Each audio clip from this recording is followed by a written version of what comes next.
but it might be fun if we did. CTD is behind the mic.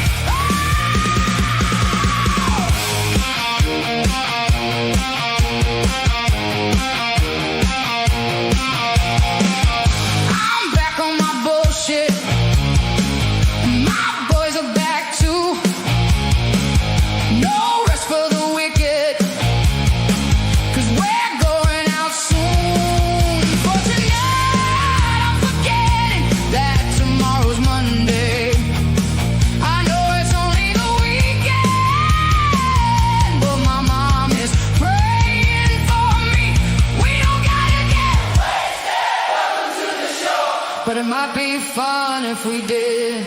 CTD is behind the mic. Oh, we don't gotta get wasted. Welcome to the show. But it might be fun if we did. CTD is behind the mic.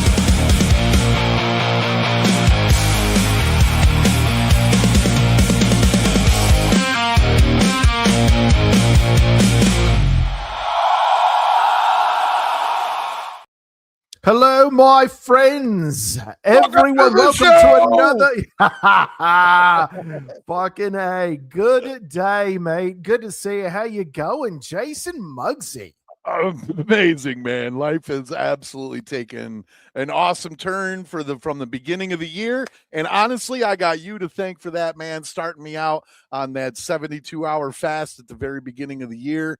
And man, that changed everything about my life, period, man. No It gave way. Yeah, bro. It gave me That's so confidence, cool to gave me hear, so man. much energy, so much life left in my body, man. There we go. So everyone, welcome to CTD Experience. If you are an MMA fan, if you enjoy fighting, if you want to learn a little bit about the sport, little inside baseball, this is the guy to talk to. So if you're on X or if you're on YouTube, I can bring up your comments, say hi. We're happy to interact with you, but I think you are really going to like the conversation that Jason and I are going to have. So thanks for taking time to be here, man. Very excited about that. And that was one of the things I wanted to talk to you about, was your experience, because we had like the January fitness, started out with the 72 to 86 hour water fast. And yeah, I mean, why don't we do this? What I can do is I can kind of show the video. It's 2 minutes long. And then why don't you tell us about how it affected your life? Oh yeah, sure. Rock it out, man. I think that would be, I'm almost more into health now than I am into MMA anymore, man. But, dude, that's amazing. So just to put everybody on the same page, the same sheet of music, man, here is what he is referring to. I just got done fasting for 86 hours. I feel like a superhero. I feel incredible. And I want to tell you how I did it. I love sharing this kind of stuff with you. So when I left the event on Saturday night, I started fasting. And here's a picture of me Saturday night when I left. I just got done this morning. So Saturday to Wednesday. And here are the pictures of me this morning. Yo. So yeah, I don't know if you've seen this online, but it's called the 7-day water fast. And doctors have done studies on this, and this thing is legit. It gives you an over 70% chance of not getting cancer, Alzheimer's, and other nasty diseases. And basically, you drink water for 72 hours. Gary likes that better than 7. He says it's safer. And I'm going to walk you through what the protocol is in this video. So the first 24 hours, all you drink is water. But you can put electrolytes in your water. This is what I use. I'm sure you could use any electrolytes you want, but make sure that there's 0, 0, 0, 0 sugar, 0 carbs, 0 calories. This is all 0, and this stuff tastes really good. This is what I've been using for a while. So the first 24 hours, you drink water, and you can use that in your water. Then the next day, this is the cleanest broth that you can buy. This thing only has 45 calories, less than 1 gram of carbs, and it has like 13 grams of protein. So all it really has is protein and 45 calories. That is the cleanest broth out available. Chefs will tell you that. It's Gary Brecka approved. You can pick this up anywhere. You do this twice a day for the next 2 days. You drink all your water with electrolytes, but you can do the broth twice a day. Bone broth, the bone broth, twice a day for the next 2 days. You're going to feel incredible. And obviously, you know, you're doing it for the internal, but externally, you get absolutely shredded on this thing. Yeah, so I mean, it's fantastic. And what I want to do here. Hey guys, what's up? I just got done fasting. Hold on. Shut up, There we Dana. go. Let's just, you know, as we're talking about this, why not bring up, where's the picture of him shredded? Let's do this. So there we are. So this is actually, I feel like on X here is when we started engaging the most. We, you know, I promoted, hey, in January, anybody that wants, let's kind of jump into this fitness thing. Let's do the fasting. Let's make it a month of focus. And you're like, challenge accepted. Yeah, I'd never done it before. I jumped out. I don't know if you're familiar with the shopping center Aldi's, ALDIS. Sure. So I jumped over there and I found it wasn't that brand, the Kettle and Fire, but it was their brand of beef stock, and it was complete 000. And I was like, all right. So I looked it up, really looked into it, and it was the perfect broth. As far as the electrolytes went, I didn't bother. That first 24 hours, I went raw water, man. And yeah, and then switched up the next day. I did probably about a cup and a half, maybe even a little more of the broth, and I was fine. Like that first night, sure, I felt like, oh my God, you know, this is hell. But I went to bed and I fell asleep. Everything was fine. The next morning, I woke up grumbling, and I was just like, all right, the rule is broth. So I drank some water in the morning. About noon, I hit that broth. Felt fine. I did not feel like everything was crashing around me. I didn't feel like I was going to crash. My kids got home from school. I cooked them dinner. I did not even taste their food, but I still cooked for them like I would. I remember there was, you made a post about that, I think. I recall. But it really required me to, it's just my phone. It really required me to really have self-control. And so I'll tell you what, man, this is not just a get healthy thing, bro. This is body, health, mindset, especially. Like if you can get yourself through that first 24 to 48 hours, all of a sudden you realize things like things start coming to your mind. And I'm not talking about like magical fruition. I mean, like, oh my God, I don't need food. I want food, but I don't need it. And you start realizing all the ways food's controlling your life, all the ways that you really like are piling stuff in just because you're bored or whatever, you know, all those different reasons you packing food in your mouth. And here I am going on the 72 hours, bro. And I was like, I could do another 24. Like I felt completely fine and my body was accepting it. And I remember I was at 258, 256 when I started, and I got down to 217. I popped back up to almost 240 because I got a little lax through the beginning of spring, but then I'm dropped down to 228, man. I'm back down to 228. My wife and I started trying to do, I was going to do another 72 when you did there the other week. And I was like, all right, are you ready for this? I'm going to do it. Do you want to do it with me? Not in a detrimental way. She was not ready. And she got so sick in that first 24 hours. It was horrible. So it's definitely one of those things you got to mentally, number one, well, you know, make sure your doctor has no reasons for you not to, right? Like number one. But then number two, right? You're talking about 70% less chance of cancer and Alzheimer's. Also, the physical benefits. And all my recollection was, I think you said you at the beginning of January, 228 or somewhere in there. And you're like, my goal is to get to 215 or something like that. I was 256. Okay. Maybe and I got down to 217 after 72 hours, man. Hold on. So you're saying how much weight? I lost almost 45 pounds in 72 hours. Most of it was bloat and water weight that I had just been carrying for a long time, man. Just absolutely unhealthy fat weight. I thought you lost 10 pounds or just thereover. No, it was. You're blowing my mind right now. Is this physically possible? Yeah. And I have no reason to think you're lying. I'm not lying. I showed you guys the scales. Like I wasn't lying, Holy shit. Yeah. And then I got down to 217. The fat was starting to trim. My whole center, my whole core was just pulling in tight. And I was like, I could do another 24. Whoa. I went to bed that night and said, all right, I'm going to go to bed. No eating. I'm going to bed, and maybe I can get up tomorrow and do this again. The kid, my son was off school the next day, and I was like, all right, man, let's go have some fun, and I made myself an egg and a slice of bacon, and I started with that, just some soft scrambled, and just kind of got something salty in me, something soft protein. Both of them were proteins, no sugars, no nothing like that. And I stayed off sugar for almost a month and a half. Like, I didn't touch any sugar.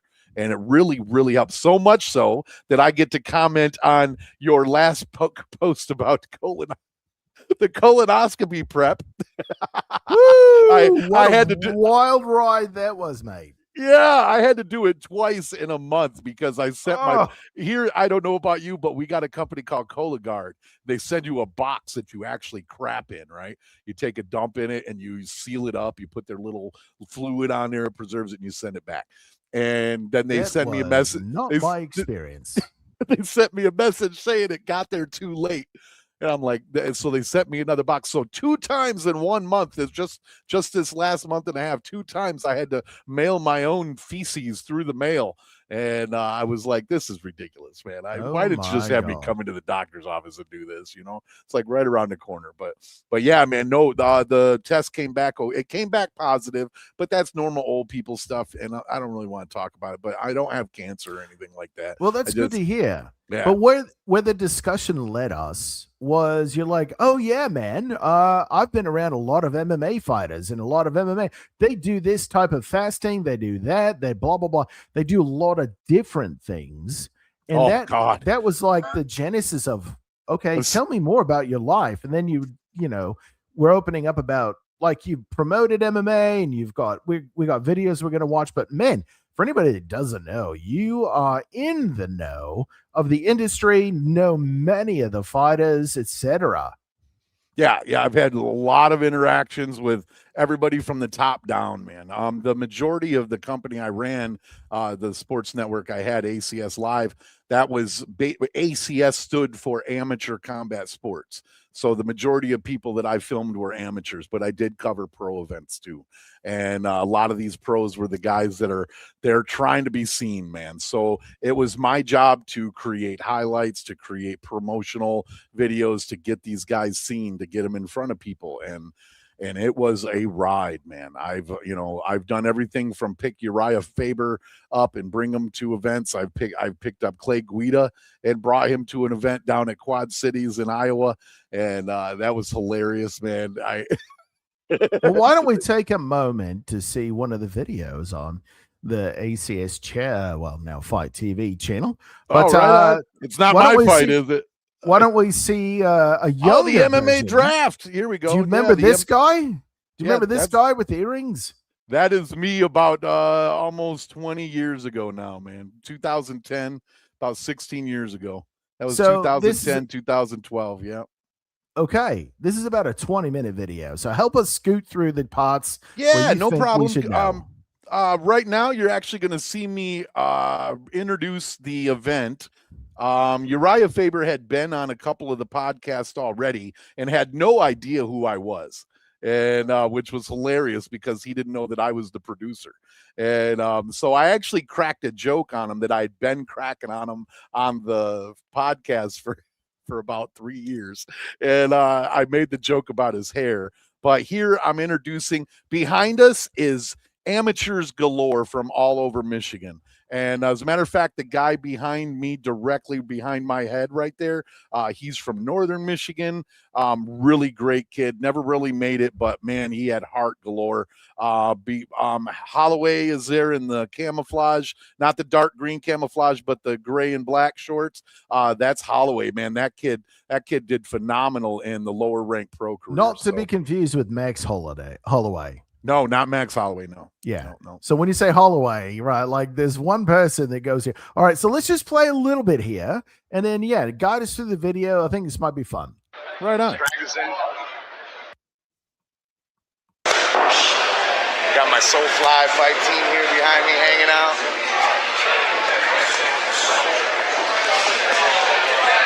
Take a walk, look around. Memories, man. Not just amateurs showed up here today, but behind me is Derek Mandel, pro fighter out of Stars and Stripes. Okay, so what's your role? Explain to everyone what's going on here.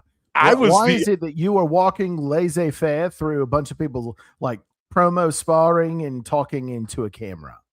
I was that guy, you know what I mean? Especially for Michigan, I was the only film guy.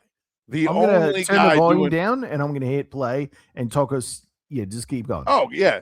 I was the only guy in the state of Michigan and pretty much abroad going west that was willing to be places and do what it took to interview, to talk to get to know fighters, as well as film the events and charge promoters a price that they could afford to have a film crew there to get their fights out to the YouTube. So like I have 6,000 fights on YouTube right now. Whoa. And there's Uriah Faber right there. Yeah, that's Uriah Faber right there. Hey, nice hair, Faber.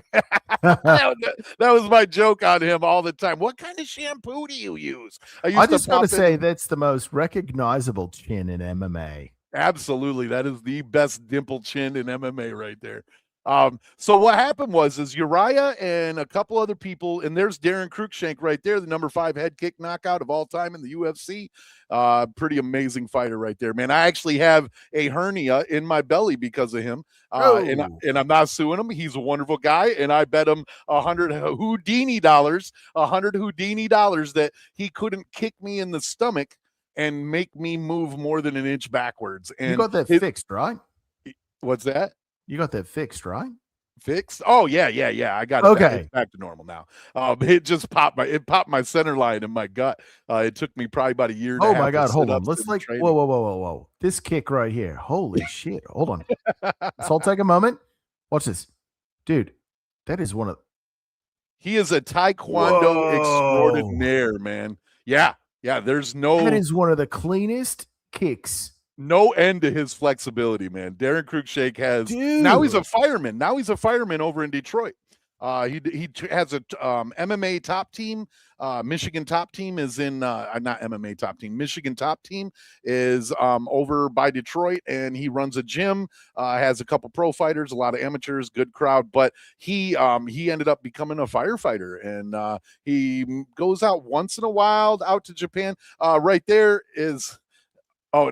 Punchin is one of the brothers. Oh my God, please, Jason, remember names. There's 2 brothers right now. They're fighting for the karate combat. And that's one of those 2 right there. Anyways, so Darren's amazing though. And there's Phil Jackson right there. This has been going on for like 5 minutes. This poor bastard in the Star Trek red t-shirt. That's Mo Williams, yeah. Mo Williams on his back taking a beating from Phil Jackson, man. But you know who else is a fireman is Stipe Miocic. That guy's a firefighter as well, a volunteer. So when he was doing MMA, being the heavyweight champ, he was also running around doing that at home. Who? Pat Miletich? No, Stipe Miocic, mate. Oh, it's a Miletich. Stipe, yeah, Stipe. That guy. Right so on. Yeah. I think so. These guys came so out. They're all. This is a clinic, yeah. Yes, it's not only a clinic. It was a draft. They were looking for the top fighters in Michigan, and they'd already went around and scoped out some fights of these guys. Mo's giving me a little talk right there. He's actually out of my hometown, and so anyways, give it a little volume or no? It's all right. He's doing his thing. He's just hyping up. He was having a good time. They come around, and then they pulled off this MMA draft where they had tons of stations going on with different just exhibition as well as trying to see how good the guys were. And they were trying to pull guys into the UFC world and see. So I got a question. Yeah. You've got all these guys all doing their thing.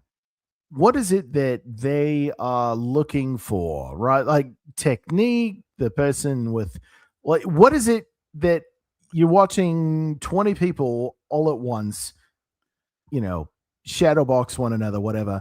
But then, I see something in this kid. What is it that they're looking for that they would see? You got to have the whole package. Like, okay, this is the one or whatever.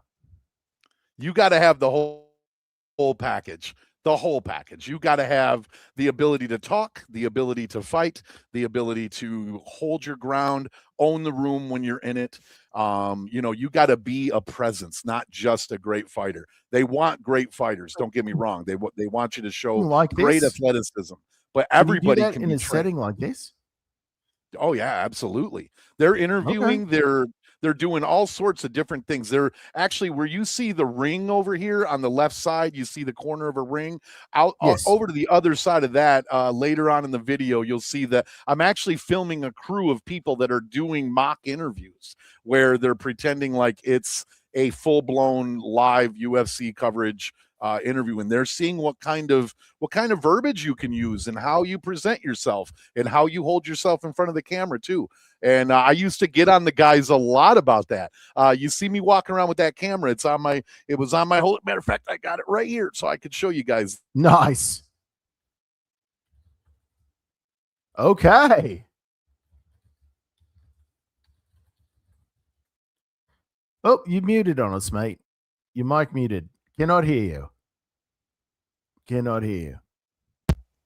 There you are. Oh, There I am. All right. there So you I are. used to, that thing has been with me through the whole process. That is my oldest camera holder, and using that, I used to walk up to fighters from a distance, hold it right in front of their face, that camera, and tell them, "You give me the best you got," and like I'd get fighters that could really pump it up, sounding like Hulk Hogan, sounding like just a real hype monster, and some fighters that just couldn't talk. And So sometimes that ain't getting you nowhere, man. If it isn't. May I Yeah. give you who I believe to be the godfather of MMA smack talk? This Go is for it. This is the godfather. This is where it started.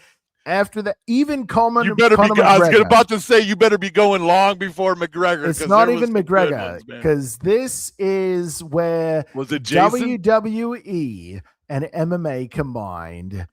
The undefeated champion of MMA, no matter what the weight class is, Chael Sonnen.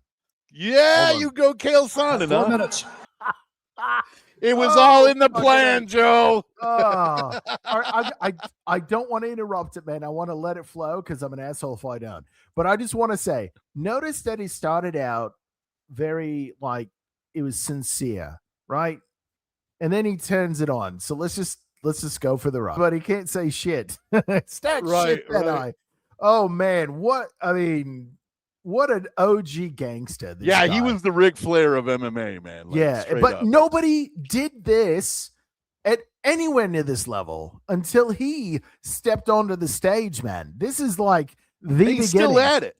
And he is. But my point is, then you have everyone coming after, oh, this is how you sell a fight. So this is the beginning. And I know that he got interested in wrestling, and there's some like behind the scenes where he was at promotions and doing, it's like, what's his name? Andy Kaufman.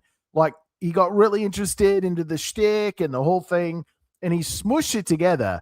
And all of a sudden, you've got Conor McGregor's, you got people that do it really well. Nobody does it as well as him, but you got people that just like are dumb about smack talking. Like, if you're going to smack talk, you want to smack talk like this. Listen, if you're going to smack, how many hours did he practice that? But critical, think about it, man. That guy just got done with probably how many rounds? I don't know how many rounds that fight was. Yes. And he went straight into like, now it's time to promote, man. Like, he didn't hesitate. Awesome. He knew how to switch off from I'm in fight mode, now I'm in shit talk mode, and it was gorgeous, man. God. The guy astounded me every year. Like, you usually got to see him fight once to twice a year back in the mid 2000s, or the mid 2000s. He didn't pull a fight but once or twice a year, and he was good about picking who he was going to fight, and he knew how to hype it up for that 6 months. So, Dana loved him. Dana loved Chael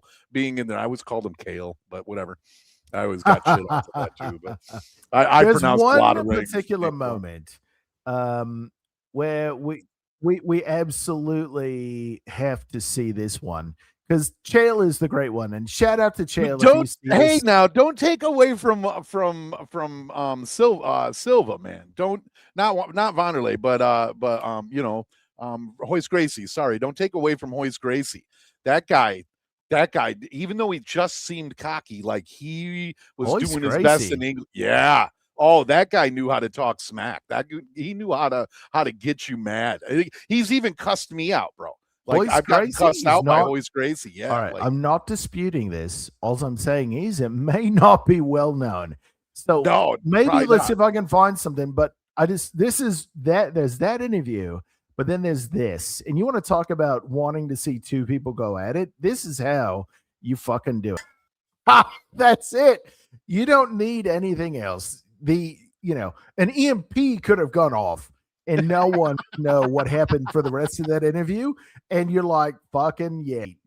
So anyways, I think I've made my point. Chael is the fucking OG of like smack shit talking and making it entertaining. And you didn't want to watch any other fight than when on the card that he was on. Nick was pretty good too. Diaz, he was pretty good at it, Like I'm not saying I like his others weren't style, good, but But Kale is as the far as, like, champion. my Yeah. point here is he's the OG. Yeah. There wasn't anyone like him doing it at this level. And then everybody else is like, oh shit, I've got up my game. Yeah, he was absolutely amazing. I never got a chance to meet Chael. That would have been a highlight of all of my career. But He is I still never got a following chance. exactly 0 people on X for years. He's got 800 and whatever thousand. And Yeah, he don't need to. He doesn't need to But follow anybody. He doesn't we- have to keep his timeline full of other people's crap. Uncle Chael, mate, we need to have a talk about those glasses that someone decided to tell you look good in. But other than that, Who was that freak? Why can't I remember his name? His name was Jason. He used to paint his hair green back in the day. He did that bully beatdown. Jason Green? Why am I thinking Green? Are you talking like MTV Bully Beatdown? Yeah, he hosted that. That guy Oh. had a hell of a mouth on him too, man. Hold on. But he didn't make it. He actually went nuts. And something about he ran Oh. naked through a church and was screaming a bunch of stuff, and like he got kicked out of everything in life. Like they kicked him out of life. Jason man. Miller? Yes, Miller. Thank you. Yes, I was Jason busy Miller. Googling while you're talking.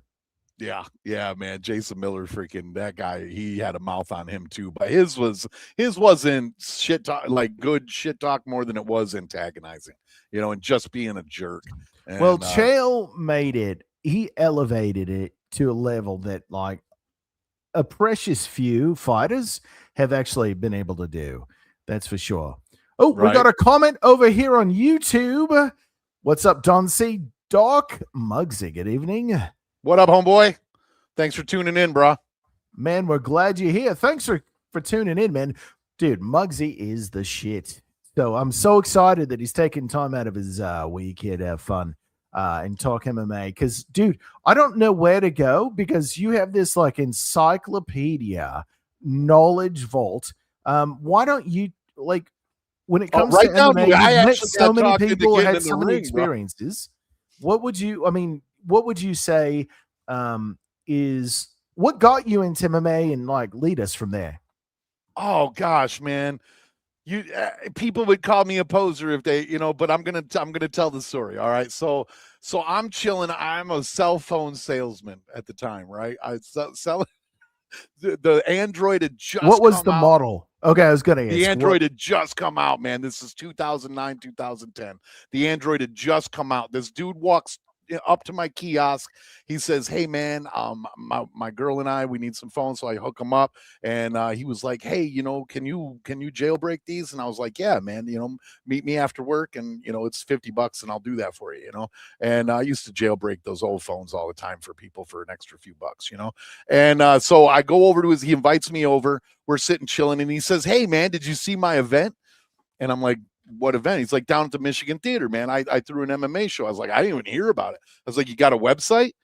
And he's like, "No." I was like, "You're throwing shows? You don't even have a website, or do you have a domain at least?" And he's like, "No." And I was like, "Let me help you out a little more than what I'm doing." So I actually ran, beyond selling cell phones, I ran a computer repair company at the time. And so I knew how to build websites and all sorts of crap like that. So I got him going. That was the original Amateur Combat Sports. That was the name of his company.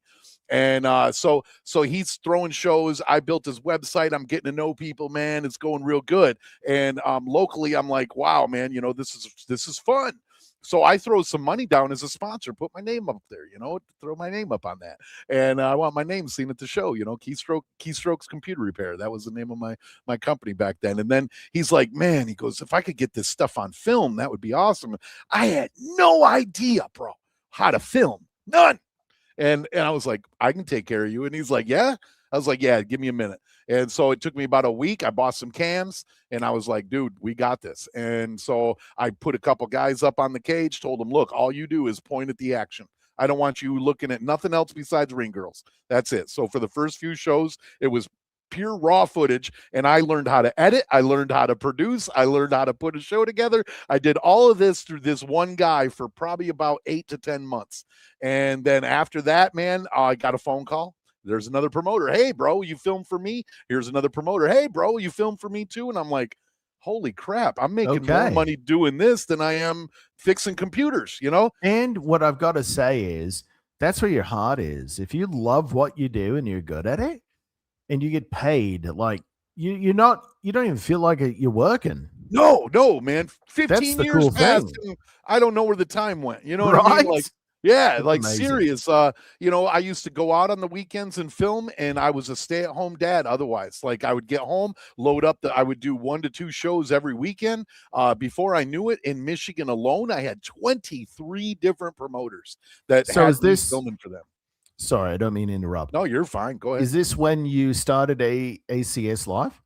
Yeah, well, so what happened was Jason got in a little bit of trouble. Not me, Jason, the other Jason, the Jason that originally started Amateur Combat Sports. And I was also working, I got a little side job. I was working for a company called Barracuda Networks, and he calls me up and was like, hey, bro, I got to shut down, man. I'm not going to be doing that show this weekend. And I was like, no, the show's going to go on. The golden rule, show must go on. I was like, so what do you need that you don't have? And he's like, man, we don't have our medicals done, crap like that. I was like, give me a few minutes. So I called up a few people. I got the kids moved, the kids being the amateurs, the fighters. I always called them the kids, but I got the kids to their doctor, got them doing what they got to do. And I said, hey, look, man, if you can't run this, what would you sell the company to me for? And he's like, I don't know. I was like, well, you owe me $5,000. So I was like, I'll tell you what, I'll give you $100. And he was like, all right. So I handed him $100 bill, and I already owned the amateurcombatsports.com. I owned the website. Everything was hosted by me anyway.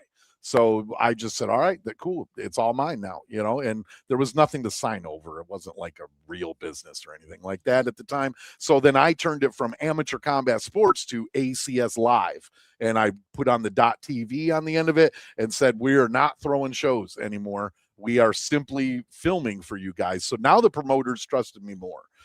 You got to realize, man, that's 23 promotions that are all trying to make it. They're all trying to be seen and be the biggest guy on the block.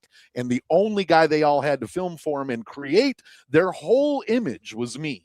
So I had to think, and then I ended up with 37 promotions, and I had to think through and build different images and, all sorts of different logos and everything for all these different promotions. Like they're completely separate entities. None of them could break me. None of them could get me to kind of feed them a little info about what the other guy's doing that they're not doing. I was like, look, man, this is on you. I am your film guy.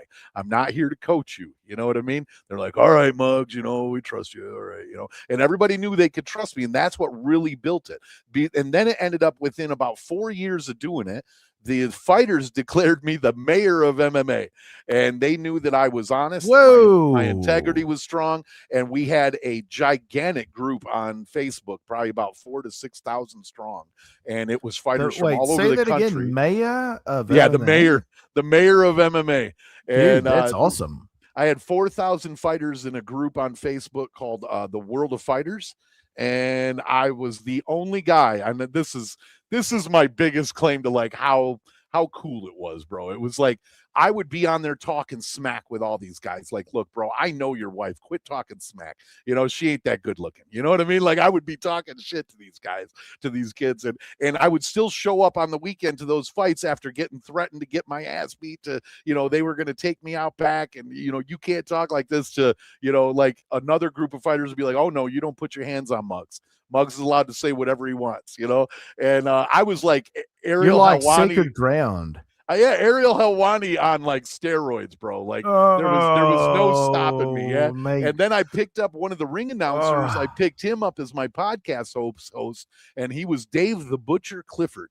And he was my podcast host. He used to work for he took the place of Papa Schnacki out of King of the Cage. And then he ended up doing a bunch of local shows, and him and I became good friends. And we were a powerhouse, bro. We were the mad dogs of all MMA, and nothing got past us. The state ended up coming down on the promoters after about 12 years, and then they came to me and had me sit on Capitol Hill and describe to them what we needed, what kind of regulations we needed, what these fighters were lacking. Like, I was one of the main proponents of me and Drew Gardner out of Ionia, Michigan. We would go up there.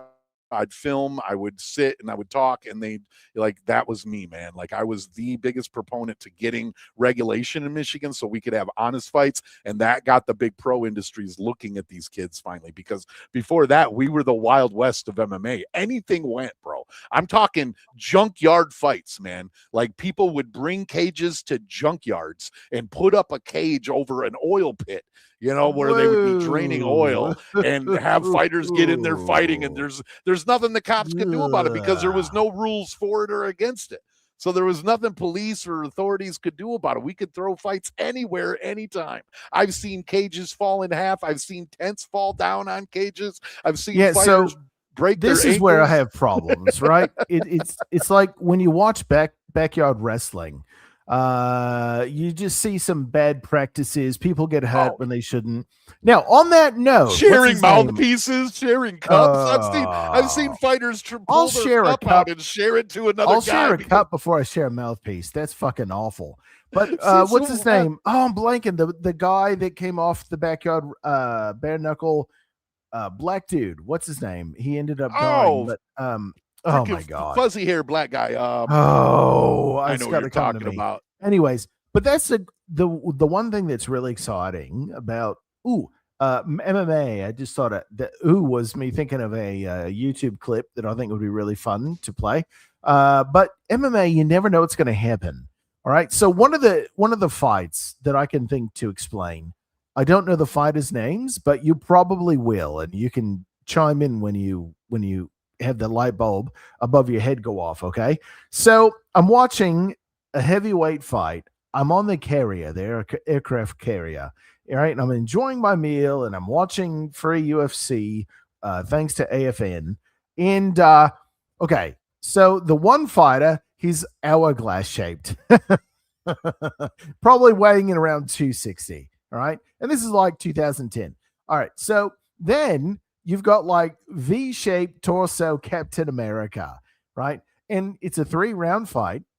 And for 2.5 rounds, Captain America is just using Hourglass as a fucking punching bag. This guy was absolutely just eating punches for 2.5 rounds. To his credit, staying on his feet. And then he threw one punch that knocked him out. One punch.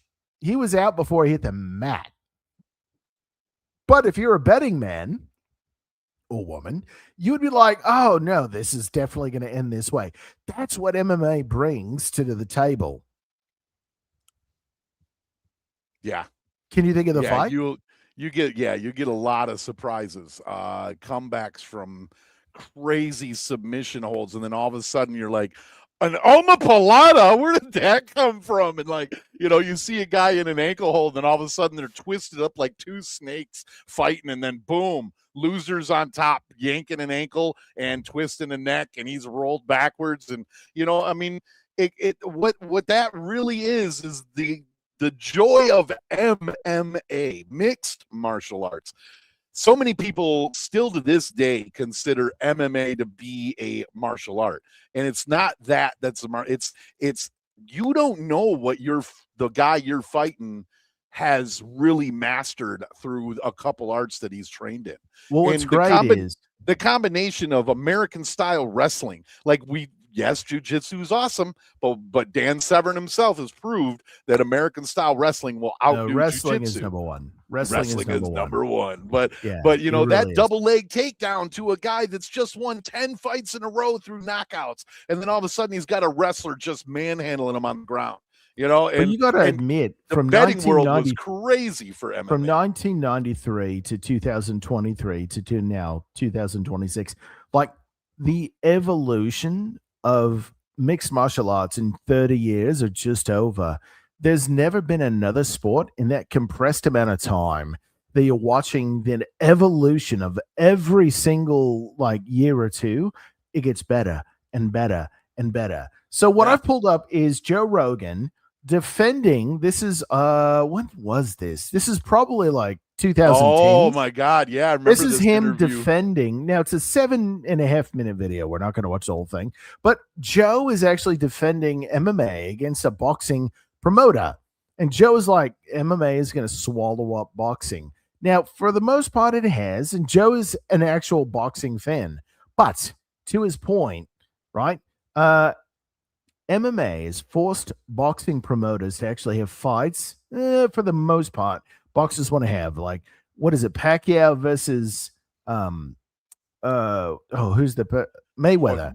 Yeah. Pacquiao and Mayweather happened after both of their primes, which is a crime against humanity. So I think MMA has had a positive reaction or a force. Yeah. Been a positive force for that. But let me do you this. wanted to talk on that, you and I could. I've got a lot of opinions on that one, man. Yeah, so Hey, let's Victoria, how watch a you little doing? bit of this and see where we go. Ultimate Fighting Championship started in 1993, put together to find which style of fighting would win in an actual bout. The legendary Gracie clan with Brazilian Jiu-Jitsu got the better of karate, boxing, wrestling, and kickboxing. It's become so popular now, it offers 12 to 14 live pay-per-view events annually. And you might be thinking, how does it compare to boxing? That's how old you know this video is, because they do one every week now. And I would argue it's too many. Once or maybe twice a month was the sweet spot, but I digress. Well, you can strike with your legs. You can wrestle as well in UFC. Of course, you can't in boxing. It's not a tough man competition. It's not no holds barred either. No strikes to the groin, no gouging. It has no strikes now. Back in the day, oh, we should play some old school. Oh, we got to do that. out state regulation, not run from it. They fight 5 rounds. Bella and UFC commentator and all-round personality. All right, so hold on. Let's just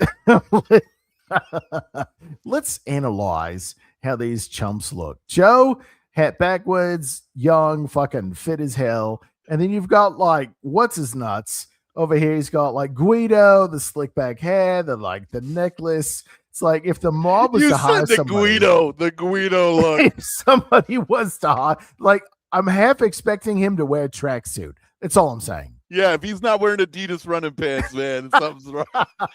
Joe Rogan. Joe, let me start with you. Will mixed martial arts peak and fall like kickboxing, or will it become a permanent part of the sports culture? Oh, he's already folding his. Oh, fuck. Fuck. With no way. Oh, I've got so many bad stories for boxing for you, man. Like, I'd probably get shot. I'll probably get hunted down if I told you the secrets behind boxing, bro. Well, if I may, I'm going to translate into New Yorkese that I'm crossed as, look at this fucking guy. Arts peak and fall like kickboxing, or will it become a permanent part of the sports culture?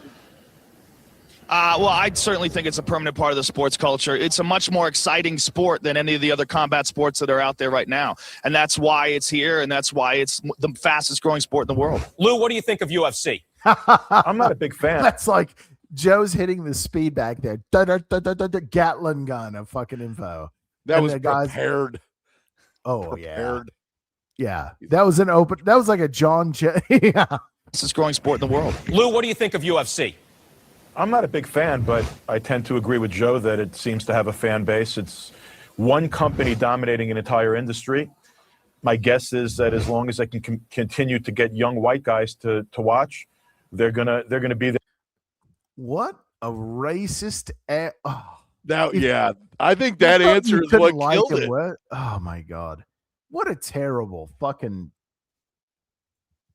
Continue to get young white guys to watch, they're gonna be there for a long time. Do you think it stays around? Does it compete with boxing or overtake boxing, Lou? It's got nothing to do with boxing. The same way wrestling has nothing to do with boxing. It's a different form of entertainment. It's in a cage. Yeah, but notice he doesn't call it a sport. Notice he doesn't. He says it's entertainment. He calls it. It's like WWE. It's a sports entertainment. Yes, Victoria, he's an ass. This is why I wanted to bring this video up, because it's such a disrespect. This is not weathered time well. This is aged like, milk. Wrestling is fake. I mean, this is actual combat competition, Lou. That's very different from WWE.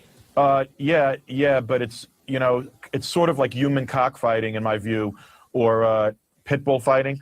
Guys are elbowing each other to the. It's illegal. It's immoral. Right. That's his argument. It's illegal. This isn't 1993, dude, when they're having this discussion.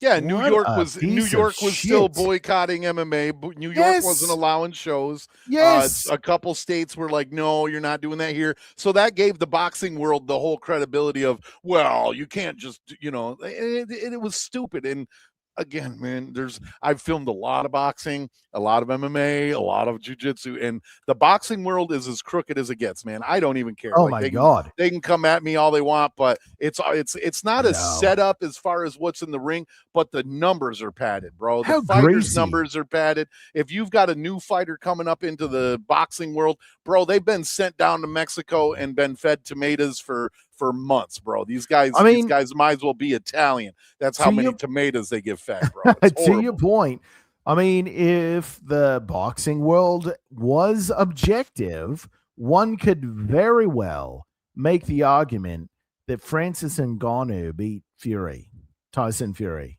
They could make the argument, but let's not go there. Let's keep watching this fucking greaseball. The heads, guys are kneeing each other.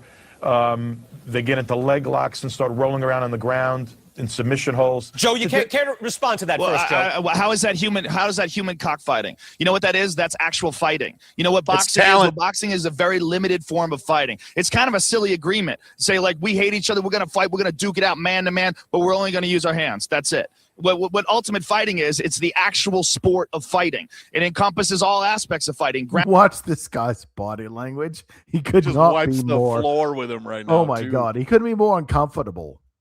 What ultimate fighting is, it's the actual sport of fighting. It encompasses all aspects of fighting: ground game, kicking, punching, elbows, submissions, all the above. That's why it's much more exciting. That's why it's a much more dynamic sport. What boxing is one aspect of mixed martial arts. If we ever advertise boxing matches on ESPN or HBO or any place else with blood splats like you do on your Spike TV show, the state athletic commissions would jump all over us. It's a different form of entertainment. I have nothing to do with how they advertise it. I don't agree that blood is a very important part of the sport, and I actually don't agree that elbows are a very important part of the sport.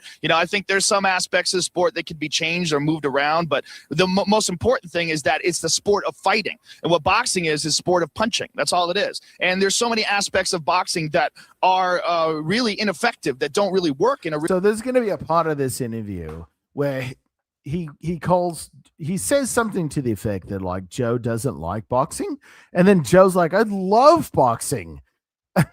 And totally turns it. So wait for that. All right, thank you so much, Victoria, for checking out the stream. We're glad you're here. Thanks for popping in, Victoria. Good to absolutely. Meet you.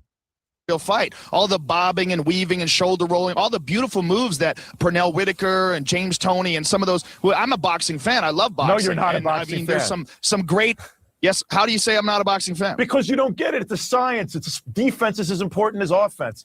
Guys like you would I never totally care about Willie understand. Pep or Pernell Whitaker or Floyd Mayweather. You don't First of get all, it. you're wrong. I just said Pernell Whitaker. You don't know me, and you don't know what I'm a fan of. I am a fan of boxing. It's a beautiful sport, but it's a sport that encompasses one aspect of fighting. What Ultimate Fighting is a sport of fighting. What you guys don't understand, you guys are a dying breed. You boxing guys, oh, it's humans cockfighting. What you don't understand is your sport is getting swallowed. It's getting swallowed by a greater, more efficient, more spectacular sport. Hey, It's not it's slowly getting swallowed. The famous people that you have right now are the only famous people that are going to exist in the future for boxing. The Oscar De La Hoyas, the Bernard Hopkins, the Jermaine Taylors, the guys that were already famous before UFC came along. There will be no new ones. Hey, Luke, they can will all boxing go to MMA. All right, so I think Joe would agree. And he's on the wrong. money, bro. That was 2010. Who's Tyson come up? Fury, man. I mean, I would say that Joe would probably eat his words a little here.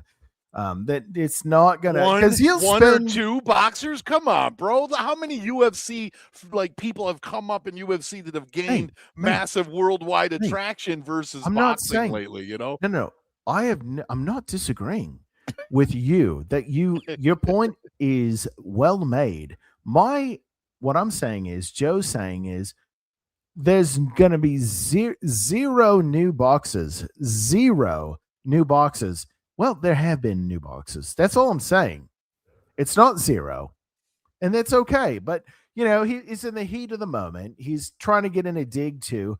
But this is, Joe a few years ago. Now he would be like, "That's silly. Why was he even in a spat with this guy?" He let it get a little emotional. But no, MMA had way more famous people than boxing. But it's not zero. It's not zero. That's my point. Luke, can boxing respond to a sport that has cohesive marketing? Again, you're going to represent your fighters, but okay, I don't know that I can take the like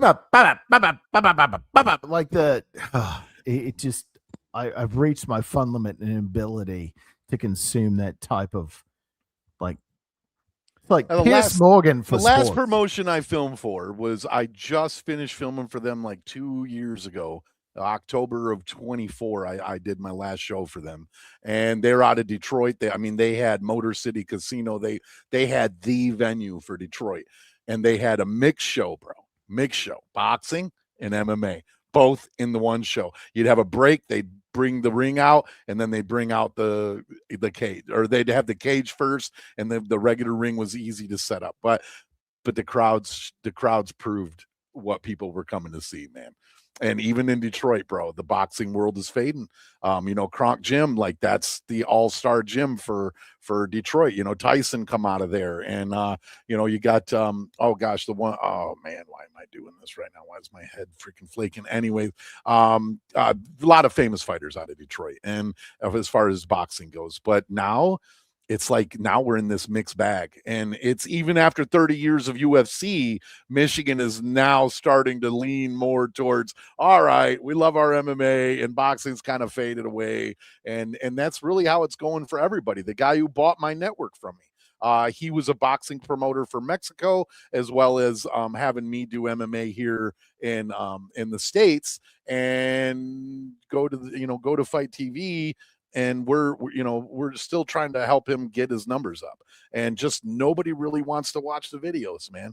And for me, it was the opposite. It was 2010. I'm pumping out amateur fights like crazy, 30 to 60 fights every week I'm putting on YouTube from what I filmed, not just like scraping and finding stuff. Like these are fresh fights that I filmed, and the numbers were dismal. Nobody cared about amateurs, man, until right around 2014, 15, and then boom, it took off, man. Like my channel started picking up. I was getting invitations for more promotions, and I was not getting the calls to film boxing anymore. Like those guys were just like, the money's not there. I can't really pay a film crew. And I'm like, I'm $600 to $800. Like you can't afford $600 to $800, and that's how bad the numbers had gotten by 2015. That I only had one boxing promotion by the time 2020 hit, man. And when the big C hit, and everybody had to pull back, and nobody could go outside no more. But yeah, that kind of brought me down a little bit. And so that's actually when I sold everything. sold the company. But boxing is cool. Boxing is great, and he's right. It is a whole dynamic of its own. And being a boxing coach, it was an amazing time, and I was able to show kids that very thing. The defense is just as important as offense, and you are standing and you are prepared to take a blow and give a blow at the same time. But you put those same kids in a regular ring where they've got to fight somebody who's fighting any way they want to, and they go down in a heartbeat. Boxing does not compare with the skills of MMA. Most boxers, I believe still to this day, that the Conor McGregor and Mayweather fight was completely fixed, and Mayweather, he paid him to not let Mayweather get hurt. Okay. A lot of that happens. Man. It's hard to say. It's just no, it's not hard to say. I've seen the money change hands, bro. Yeah, no, I'm not saying it's hard to say in the fact that you're wrong, but like it's just okay. Maybe I should rephrase. Thank you for calling me on that. It's hard to admit, right? Because you watch, like, for instance, Mike Tyson and Jake Paul, and how many people were snookered once you watch Tyson pull his punches? You're like, no, connect. That's what we wanted to see, man. But it's like watching your favorite movie that you've known since you were a kid, and then all of a sudden somebody switches up something, and you're like, that ain't the way that goes. Because we would damn well Tyson don't fight like that. It's not the way we'd like he to fights. say that there's integrity in sports. We know it's not the case. We know boxing, take a dive. Look at Pulp Fiction, right? Butch took a dive, or was supposed to anyways, whatever. Right. MMA, like basketball, has recently come under a huge investigation. But now you've got betting. The problem is betting, and it's everywhere. DraftKings, you got all these ways to bet, not in Vegas, this, that, the other. It's really insidious, and it's robbing men, a lot of men, women too, but of, a lot of people, their wealth. So I don't want to get off on the betting thing. I'm just against it. But mate, let me ask you a question. Is that one of the fastest hours you've experienced? We've already been at this an hour. It feels like I'm only like 2 or 3 questions in yet. Right? So let's do this. Let's take a comfort break. I got a song, a little over 3 minutes. Right on. Maybe we'll show people my fight. I actually took a fight. And okay, we can do that. Once. Yeah, and I am very interested in the time. Talk to you about the training and how that is, man. Embracing the suck. Yeah, let's do that. And if you want to talk about the fighters you've encountered over the years, would love to hear that too, man. I'm here with Jason Mugg. Dude, we're having a great time tonight. If you are into MMA, you are tuned into the right podcast, whether it's live. We've been bringing your comments up and interacting. But if you're watching this after the fact, thank you for doing so on X and YouTube. We're live. We're going to take a brief comfort break. BRB. See you in just a momento. Back in 2 and 2.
came here to need.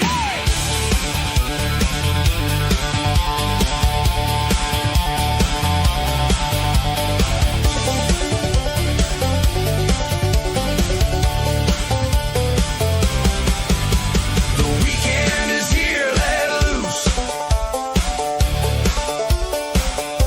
And for a little while we do.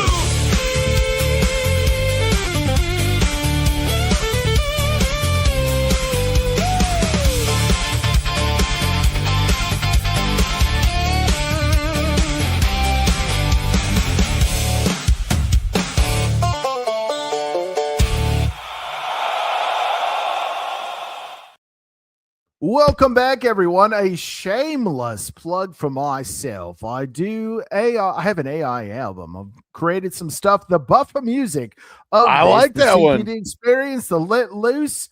We got the last call will be the end of the episode. But for those that subscribe to me on X, only $8 per month, you have access to my entire album. I've got some really good stuff. Close to 15 songs now. Equally as good. So check that out, guys. If you are so inclined, I'm joined by Muggsy, Jason Mugg. We have already talked last hour about his journey through the fast. That we're looking at the Dana White 72 to 86 hour. By the way, you said what I was really proud of you because you were like, yeah, I could eat dinner tonight, but I'm deciding to wait till tomorrow. And I thought that was awesome. Remind everyone, again, I'm not calling you a liar. I am thoroughly amazed because I'm like, I misremembered. In 86 hours, how much weight did you lose again?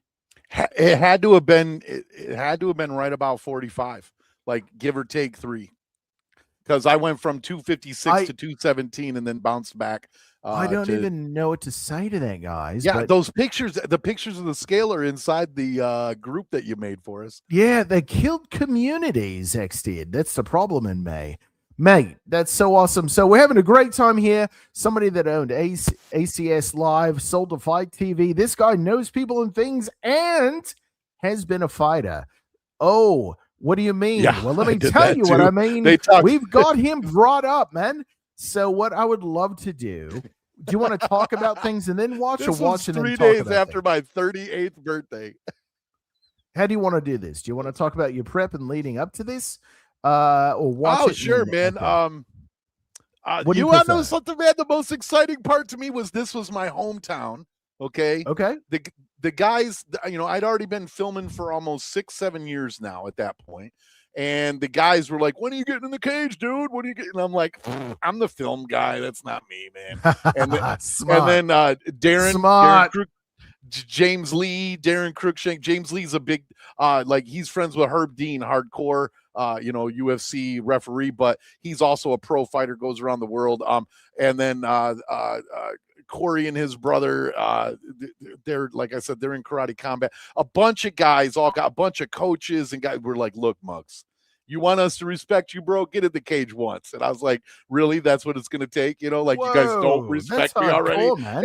And they were laughing, it was funny. It was just a goad, like, come on, man. Yeah, but so I you're said, putting all your right, body guys, at I'll risk. put in the time and effort. I'm going to put in a full 8 months to a year of training, even though I've been watching the sport and been cage side and been in gyms. Like, I want to do dedicated training. And that's where it started for me, man. Like, I learned what embrace the suck was. I have nothing but absolute respect for anybody that gets inside the octagon or a ring. Too bad. It's the fact. Okay, so people that shit talk fighters, I have zero patience for. Right? Oh, they're a pussy. No, listen, you have not gone inside and put your health at risk. You're drinking a beer on your fat ass and you're doing zero. Meanwhile, we're staring at you getting ready to get to business. So shall we get after it? Yeah, I was at 280. I actually came down to 255. The guy you're about to see me fight came from 425 pounds. To meet me, he got to 270. We had to do super heavyweight, so because he couldn't get all the way down to 250. So I gained an extra 5 so I could go super heavy, and then he met me at 275. He's an amazing talker. Go ahead. What? How tall are you? I'm only 5'8", 5'9", right in Okay. between there somewhere. How tall is he? He was only 5'6", 5'7". Wait, 5'6" Yeah. or 5'7" at You're gonna see the 400 weight pounds? loss on him, man. The guy Holy across the ring from me, shit. he's sagging because he's got so much weight loss. His body's just like moving in two different directions at the same time. But his name was Mike Harold. Massive props, Mike. If you happen to watch this video, bro, still to this day respect you. I'm 50 years old now. I had just turned 38 when this happened. That was 12 years ago, man. So it's a 12-minute video. I don't know if you want to go through the whole thing. The first 5 minutes or so are pretty solid. I can talk about a lot. See, that's Mike Harold right there. He's the one that came at me. I actually work adult foster care now, and as a side job. And my boss Mark actually fought the same guy. That's what how my year boss is this? and I know each other. This is 12 years ago, so it was. Let's see, we're in 6. 2014. Yeah, 14. Yep. So he came in with a kick. I popped him off really nice in the beginning. No crossing of the feet. Do not cross your feet. Keep your stance. Own the center of the ring. That's what right there. He shook his head like, holy crap. I clocked him a good one right there. Then I come in with a decent kick. He really didn't land anything on me through 2.5 rounds. He didn't land a single punch. Yeah, you're definitely holding down the octagon there. Okay. That was the the center was mine, opposite. man. That was the exact opposite of not telegraphing. Like the arm swing, the whole, you're just like, I'm just going to move backward. Nice jab. So, friends, this is Jason in the ring here. How many people are in that the was audience? me. We had a crowd right around 450, 500. Wow. Okay. Yeah. Is this I've got community over center here, or? Over here on the side, you see a guy in the yellow shirt. That corner over there is my corner. I've got 3 coaches. I got 3 coaches from all over the state of Michigan. They came down to make sure that I had it down. Like I had so much support, man. But the real treasure of this was what I learned in the gym. Ooh, look at that feint. What I learned about self-control, what I learned about breathing, what I learned about stance and in the MMA world. Like I had done boxing, but this was a whole different I was judging his kicks coming at me, and I was letting some of them slide in because you could see he had no power behind him. Yeah. So let me ask you this: what's your record? This is your first fight, right? Yeah. I'm 0-1. I ended up losing this. Yeah, I ended up losing this. This is my only fight. I lost this in the 3rd round. Got a small gash above my eyebrow from his thumb. Then I was up against the cage and I grabbed the cage, man, to try to stand up. When I did, the referee, Vance Swernin, he came over and was like, Muggs, what are you doing? You know the rules, man. And but when you're in like survival, he locked in a rear naked on me and pulled back and got that leverage from me holding the cage, and it just slipped in. What's his record? He ended up going 3-1. No, at this fight. Is this his fight? He was 2-0. 2-0. Okay. Yeah. So I mean, this is fairly. But you guys are both in the ring, man, or in the octagon. Yeah, he's an amazing fighter. Great kid. Really good kid. He's a motivational speaker now for down 3 Rivers and going towards Gary, Indiana. Oh, man, that's awesome. Yeah, he lost so much weight, did so much change into his life to meet me in the cage at this level. And then he maintained it, man. He's really like just an amazing human being. He really was. So, you mentioned a gash above your eye. That's with a thumb. Do they put Vaseline like you see on the UFC when they walk? Oh, yeah. Okay. There's my main coach. That's Quincy Rice. He's not with us anymore. He passed away quite a couple of years ago. Oh, no. Yeah. So look at you not like sitting down. He talked like the typical coach. He was like, hey, Muggs, all right, look, man, I'm not giving you a drink of water if you don't knock this guy out. You understand me? Neither of you are sitting down.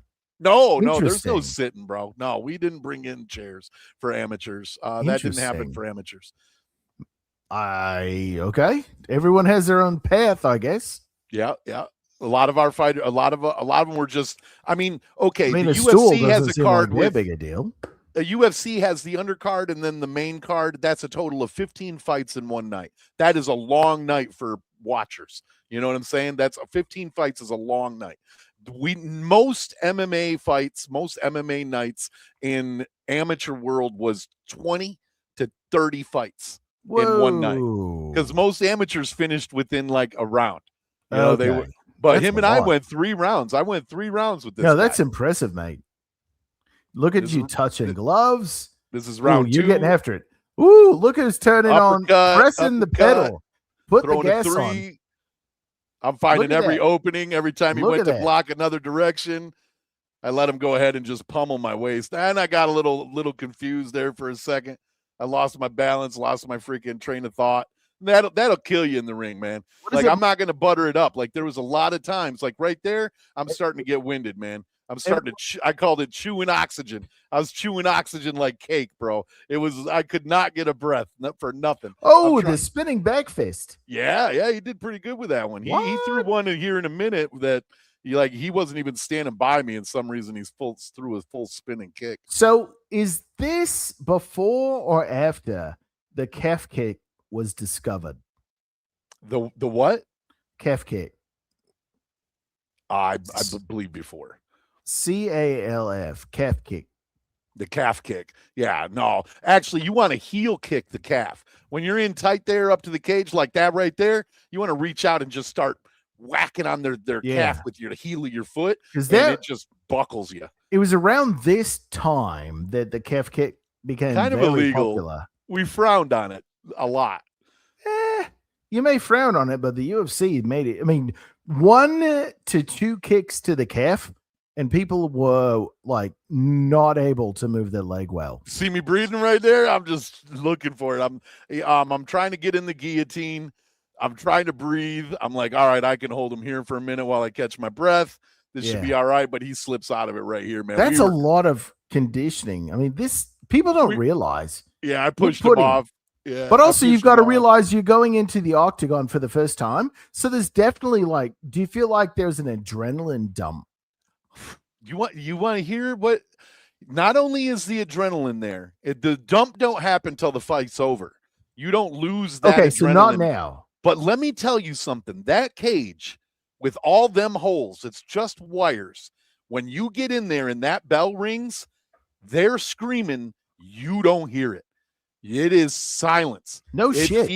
It feels like the whole world disappears, man. Whoa. And it's only you and your head inside that ring. And just looking at that other guy, watching what he's doing, everything focused. I couldn't hear nothing. If you listen to the volume, the guy on the camera you're looking at right now is my cousin Brad. I hired him that weekend to come and film for me because I was taking a fight. And every so often you hear him screaming. In the beginning of the fight, you'll hear him, yeah. He's like, and I'm like, you can't scream behind the camera, dude. Like, you can't do that, But no, man, it was absolutely insanely focused inside that cage. Well, since you're talking about the crowd, let's hear how loud they are. So you don't hear any of that. That's wild.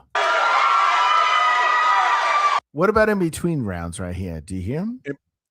Oh, yeah. In between rounds, you start to get the feeling of the audience, and it starts coming back. And here, all I can hear is my coach at this point. So you said the first 5 minutes. You want to keep going? Oh, or do we? I want to respect your time here and to get to all the subjects. You're fine. You can ask me anything you want. Some good series I did now. Beyond Me Fighting, man, that was awesome. And I actually recommend to everybody.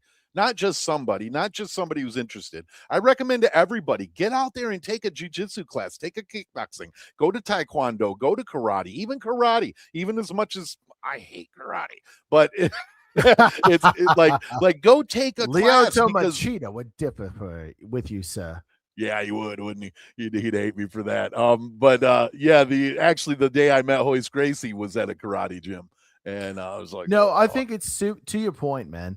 I think in today's age, you watch all these viral videos of, sneak attack punches or people acting a fool or, a fight breaking out here that like to have the basics to first of all, run. Don't ever become involved in a street fight.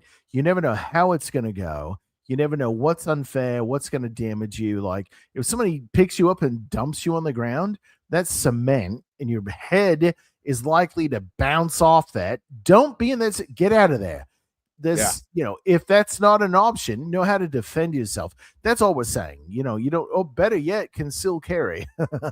Yeah, you're in the America. US. Conceal if you Yeah. want, But like, we're not advocating violence, but like, there's a if you can't run 4 blocks comfortably, don't get in a street fight, okay? Yeah. You are either running that 4 blocks until Get out of that there. guy tires out, Well, Jocko Willing said, or you need what are you that going to do stamina if to somebody make that approaches fight you for a worth it. street fight? And he's like, I'm gonna run.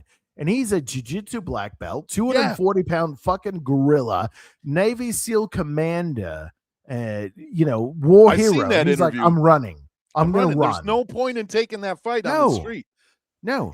It's like arguing with a cop. Many There's no point in it. Too many variables, man. Yeah, very much so. And Why you don't would you know risk how the other guy's going to cheat, because even if you are trained in jiu-jitsu, MMA, stuff like that, that guy might still poke your eyes, punch you in the bobos, like different things like that. You don't know what's going to happen. Like, there are no rules on a street fight, and somebody who simply knows some good wrestling skills could take you out in a heartbeat just because you know some boxing and how to kick. Like, I mean, you just don't know. It's better to just avoid it. It's better to say, look, man, I don't have a problem. Here's my wallet. Have a great day. I can go get a new ID, man. I'll get on my phone and cancel my cards right now. Have a great day. If you want my wallet that bad, like, you're only getting a block before I have everything canceled anyway. Whatever. It's like, it's just not worth it, dude. Well, speaking of which, in the original UFC, there were 3 rules. They say it was ruleless, but no. Oh, I had to sneeze. Whoa, I don't know where they came from. Bless you, sir. Okay, wow. All right, so there's 3 UFC rules. Well, number 1, no fish hooking. Number 2, no eye gouging. And number 3, no small joint lock manipulation. I can't take your index finger and fucking bend it 180 degrees. Like, those are but you could, tee off on someone's balls. But that's not right. You can punch them in the nuts. like a damn speed bag. You could kick, and they didn't wear mouth guards, so people had lost teeth. All this shit was going. And so the challenge of our time together here tonight, mate, is to, like, man, how do we talk about the important stuff? We can talk about other stuff later, but like, not go off on rabbit trails that are all perfectly fucking awesome. And I'm fighting it. I'm fighting it right kicked out of ringside, being paid to be there and being kicked off a ringside for just talking too much. Matter of fact, that was the Clay Guida thing I was talking about. I got hired to take pictures. Then one of their judges bailed, so they didn't have a judge. But so they were like, look, man, can you judge? You're from Michigan. You're down here in Iowa. Like, can you do it? I'm like, yeah, absolutely, man. No problem. They're like, okay, but we need you to go pick up Clay Guida. Can you do that? And I'm like, where's he at? They're like, at the hotel. I'm like, all right, cool, man. So I run over to the hotel, pick up Clay, come back. Me and him are laughing, having a good time, getting to know each other. We know Militich and whatnot, and then as far as that area goes and the whole Quad Cities, MMA crowd is huge. And then him knowing people I know in Michigan, and so we had a good banter. We got there to the stadium, and he's cage side, probably about 3 people over from me, and I'm judging, and we're still bantering back and forth. They're like, look, dude, you gotta focus on the fights. I'm like, I can see what's going on. That guy's up 14 points. It's fine. And they're like, no, dude, like, the commission is over there bitching about you're talking too much. And I'm like, talking with somebody that's not even, he's a coach. And that was what the problem was, is I got booted because Guida was actually one of the kids' coaches. So they thought I was like manhandling the numbers. And I was like, no, it wasn't nothing like that. Like I'm not that guy, like, I'm doing a fair fight here. But yeah, I ended up getting kicked out of cage side for that. That was funny. It was pretty, I had to sit outside in the lobby for the rest of that fight night, man. I drove 700 miles for that thing. Me and my buddy Butcher, and I ended up having to sit in the freaking lobby. So I'm trying to guide the discussion a little here. I'm trying to think what I would like to know if I was listening, and I'm thinking, who are some of your favorite MMA fighters you've personally interacted with, and who are douchebags? Okay, I'm going to start with the 50-50. And I will say that. Sorry, I will say this. Jason gave me the go ahead to ask that question. Absolutely. I'm not putting him on the spot. I'm going to start with the 50-50 cool as fuck, but still a douchebag was Nick Diaz. I believe it.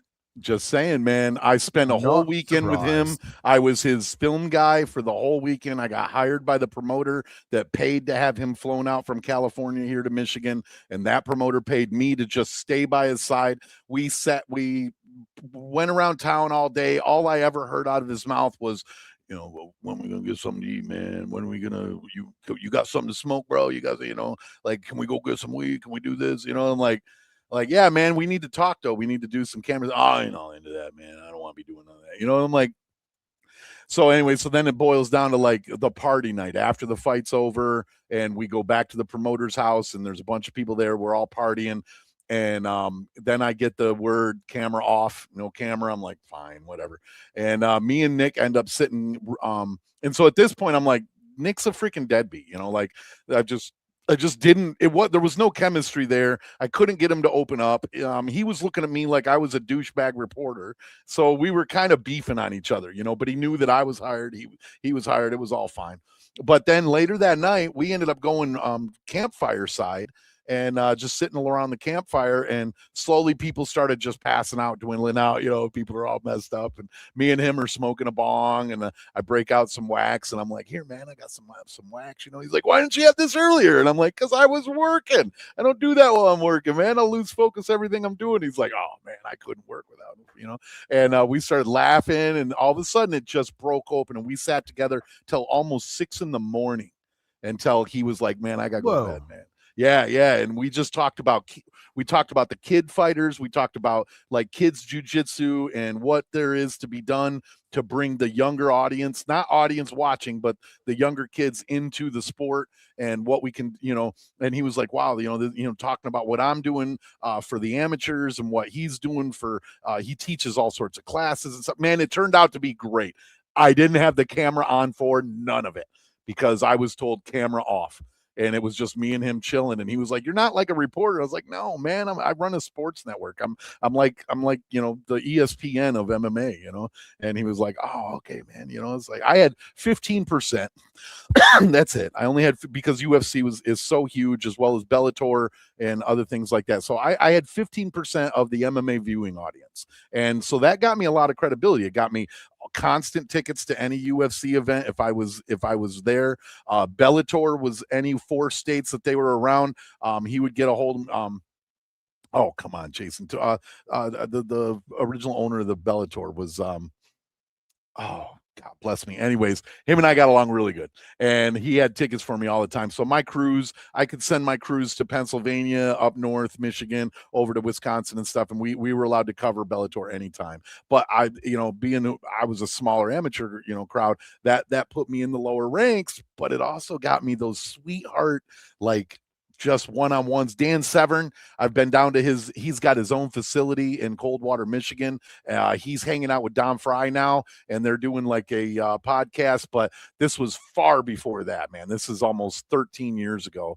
I went down to his facility, and he's talking to me about starting a whole new reality show, because his facility could literally house 18 fighters. You could go 9-9 with 4 coaches on each side and do it like the Toughen, you know, like Ultimate Fighter. But at the same time, the kitchen, they all live in the same facility together, train together, do all of this. It was really cool what he had. Can you imagine all the protein farts under one roof? Yeah, all the protein whey, man. There's a fortune in whey going out the door there. But Dan Severn was absolutely one of the coolest guys.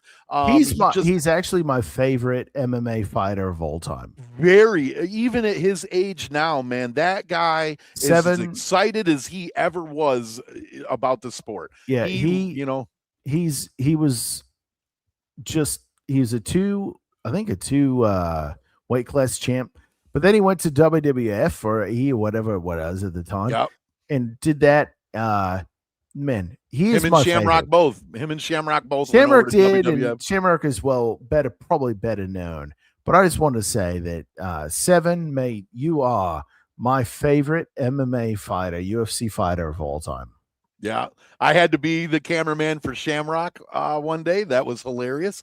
How was so- his roid rage? Because that was back in the day where everyone was on fucking gear. And Well, let me- don't tell me that guy wasn't on steroids. I had quite Holy a few shit. camera off moments with him. Oh, Camera my off, God. like Dude. he was standing there. He was Dude. doing like a public Oh, my God. presentation, right?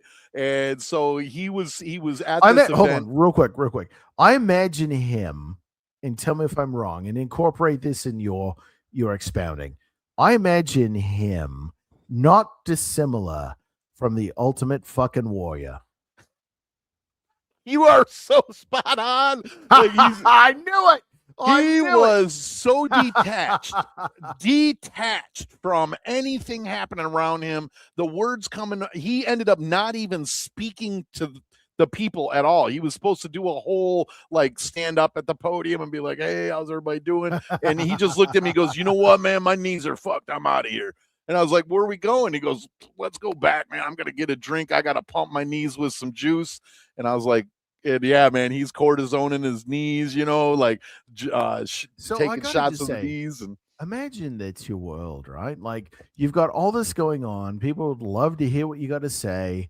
You're bigger than life in that moment, in that time, and da da da. And the only thing you're thinking is, I got to blow off absolutely all of this to go inject my knees.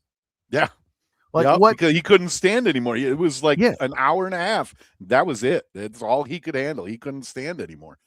So I mean, his I'm trying to attitude was imagine living absolutely in that headspace. Like I'm trying to have empathy just a little, but man, that's wild. It breaks you down, man. Everything he put himself through, and then Well, you look it at could have Ronnie been genetics, Coleman but and all these guys, the way they work out, right? Yeah. Cain Velasquez torched big his shout out back. to Coleman. Big shout out to that man. You know what he's come back from, bro?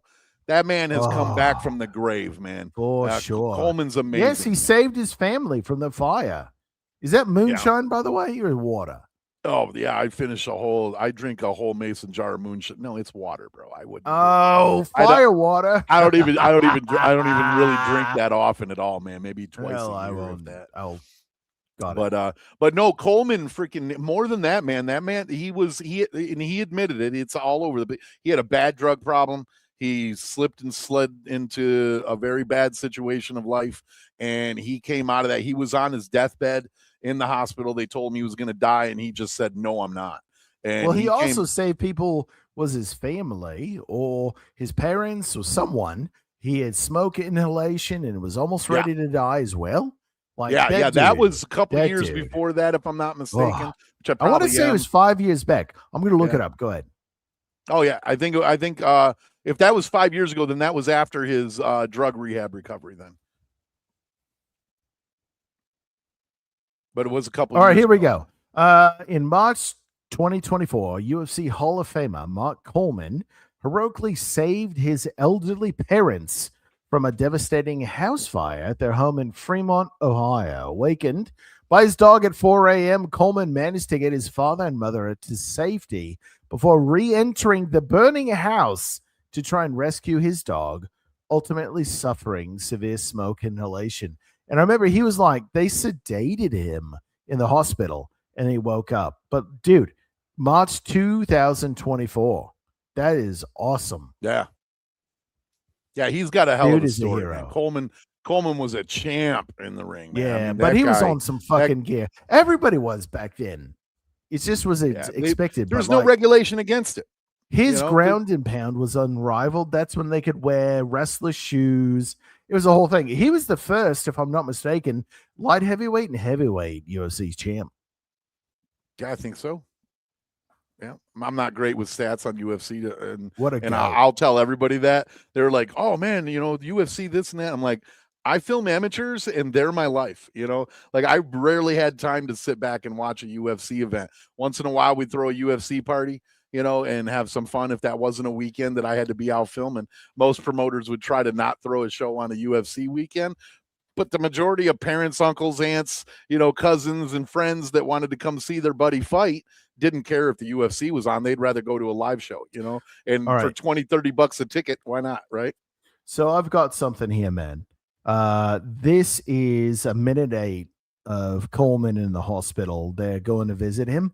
I got to warn everyone, your heart is going to be warmed, and you may wonder who is cutting the onions.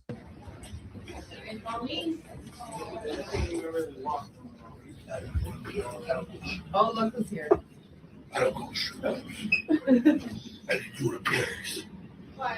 And then she did repairs.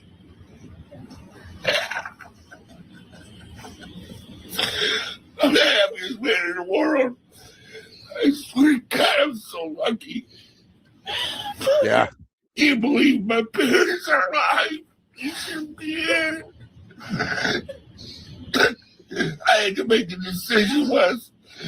Because I got out of my room and went to the door, and it was already horrible. I couldn't breathe. I almost had to go outside. And I went back and got him. I can't believe it. Amazing. I couldn't find air. Open your mouth. Let me suction that out, okay? Mark the Hammer Coleman.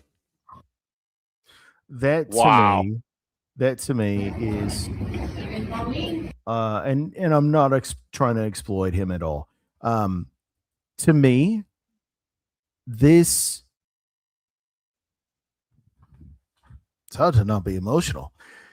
This to me is braver than anything he did in the octagon. Oh, absolutely. What an amazing human being. Mark Coleman, shout out, mate. Shout out. If we could only run back in, yeah. You know. If we could only all be like you, sir. Oof. So that's what I was referencing. Like, oy. Yeah. That is rough, man. But that's the kind of heart. It's unsurprising because he you deserves look at him in the octagon. He really does. In a lot of ways, not just what he did there. That guy deserves a hero status, man. Yes. He done a lot to change his own life, but he changed 100,000 other people's lives, man. But the fact that he did what he did, the fact that he went and saved his parents in that fashion and his dog, everybody's like, yes, that matches what we saw in the octagon, but this is not like but watching him hug his loved ones, it just is so endearing. And you're like, there's more to life than the octagon. There's more to life than fighting. Well, every fighter is a person, and they have a family, and they have orbits around them, and what's dynamics and what is. But it's like when you watch a musician. I'm a trumpet player. I did a trumpet CTD experience only last weekend. But you watch a trumpet player only put the trumpet to the mouth and play, and then. But you're not thinking, how was the day? How was the breakfast? Are they dehydrated? Are they stressed out? No, you're just like, I just want to watch everything else I've ever seen, put the trumpet to your face, play the music and play it well. It's like the same with a UFC fighter. But when you see a UFC fighter like this, a legend like this, there's a perception change on a level. And I don't know that I have the words. What would you say might be the words? If you have any, I mean, not that you do, but it's just so moving. Yeah, like I was saying, he honestly deserves, he's just a hero, man. It's not just about saving his parents. It's the mentality Mark has. Like, I've known people that know him and never anybody has anything other than to say, that guy's like literally willing to give you the shirt off his back. Seriously, here you go. And, if you're cold here, man, I don't need it. I've got plenty of heat in me. Like, that's the kind of guy he always has been. Like I said, he got in a hard time. But at the same time, when he came out of that funk in his life, he apologized to the world for turning into that person and then said, I'm going to change this. And watching him come through that was like, this guy is a champion at everything he does. And in every way he performs in life, everyone around him is better for it. Simple as that, And he's a hero to me. He always has been. and he's done amazing stuff. I've had fighters that have gone out to Vegas to train with him in the couture crowd, and he's come up to Michigan to help out with people here. We've sent people down there to Ohio to hang out with him and get some teach, and all of them come back with, I will never have that kind of experience ever again in my life. Like, that's the kind of guy he was, man. It is, he's still with us. So, but yeah, just a straight up hero, 100%, man. I've only been in the same room as him and never even got to shake his hand that night. I was so busy with everything I was doing. And, but that's the way I was, though. I didn't force myself. I was never the guy that forced myself into line, you know what I mean? And like, hey man, I want to meet the famous guy that's here. And it's like, we're all famous. So somebody here is going to be famous one day. And it's my job to make sure that gets done right. But Mark was always amazing, man. And I give him, I just mad love for the character that he is. I mean, anybody that cannot just empathize and have a little bit of, you have to have a brick for a heart if you're not moved here. Mark Coleman, mate, shout out. You are an OG in every sense of the word. And thank you for being you, man. We are so glad that you're well, but also the history of the UFC. Man, I mean, when you think about it, it's not like boxing's been around for 120 years. MMA, 33 years. Not long, but the evolution of seeing things in that amount of time is so crazy. So are there other fighters that you might have a story about? I think when we were talking before air, you were mentioning that you were on a podcast with Ric Flair's. I mean, let a rip, Tater Chip. We would love to hear more if you're willing to. Ric Flair came about. That Iowa connection I had that got me a lot of shows in Iowa was Chris Maltzberger. Big shout out to you, bro. Ran UMOR radio on the old school Blog Talk radio, man. And he was the one that helped me start podcasting. He got us Ric Flair. He didn't know it, but his dad he had given me the number, is how it worked. And he was like, look, man, I got Flair's number to his agent. Like, if you can get him on, that'd be great. Do you think you can get him to say happy birthday to my dad? We're like, we got this, man. So we actually had Ric Flair on there, and we talked for about an hour and a half, man. I'm the producer, so I'm the guy behind the scenes doing what I do. And a couple times I jumped in with a woo, and then my buddy, the Butcher, who was my co-host on the podcast, was also a ring announcer, and Ric Flair gave him permission that night to use the woo in the ring. Like, it was just amazing. Like, we had a really good talk and a really good time with him. Learned a lot about his family and his history in wrestling. But some of my more memorable people were like Stitch Duran. If you know who Stitch Duran is, one of the main cutmen for the UFC. Oh, yeah, absolutely. I believe, like absolutely phenomenal human being, man. If I may, the most Mexican-looking dude in the UFC ever. Ever. He is the most Tom Selleck looking Mexican Tom Selleck. Yeah, absolutely. Now we got to find a picture. He was keep going. Some of my hard motivation is always, and it's funny because it's always been the sideline guys. It's always been the outside the cage guys, because those are the guys I talk to the most, the coaches, the cutmen, the trainers, those guys. Those are the guys I usually stick with most. One of the main coaches in the UFC right now is out of Lansing, Michigan here. Tell me that's not the most. that's like, oh, come on. That is Mexican Tom Selleck. Oh my gosh. The name of the guy that played the Joker for the movie Joker. He also did his Joaquin first name. Phoenix? Joaquin Murcielago. Sorry, man. I could not get Murcielago's name in my head. Joaquin Murcielago is like one of the best coaches for MMA in the world, in my opinion, period. Hands down. One of the greatest coaches, has taken so many people to the ring, to the octagon, hundreds and hundreds of fighters. And he's a big proponent for bringing fighters to the UFC. They lean on him a lot. And he got Chaos Williams in, but Joaquin Murcielago is one of the most humble, absolutely wonderful coaches ever.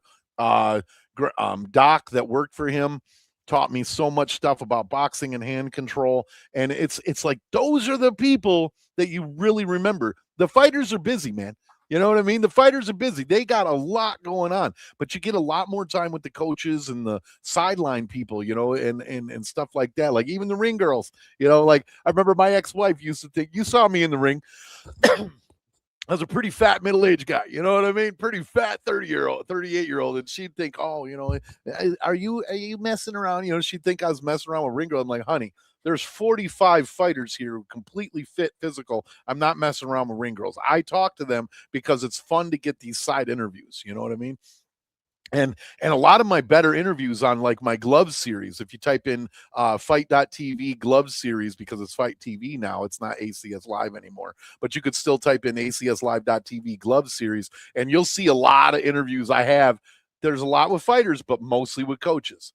And that's where I found the meat, bro. That's where the real meat and potatoes is at, man, is talking to these guys who are training the fighters. They don't know nothing they aren't taught, you know what I'm saying? But another one of my favorite coaches was Couture to meet. He was actually pretty humble, cool guy. And whoa, Randy, Matt Randy. I had Randy was cool, man. Listen, before my pinned tweet of Mac from Super Troopers for like 2.5 years was Randy Couture promoting my account because I paid him to do so on Cameo. Yeah. But it's awesome. Oh my God. So I've got to, okay. He actually made a mention to me about Cameo, man. And he was like, this is where the money's at, bro. Fighters can't pay their dues. I paid his ass handsomely. All right, at least 500, right? No. I got no, I wish I didn't. No. Hold on. Just I'm trying to do things. The problem is I try to do too much at once and it's not going well for more. This bookmarks. Give me a sec here. How you blew us up on the screen? No. I'm checking my bookmarks.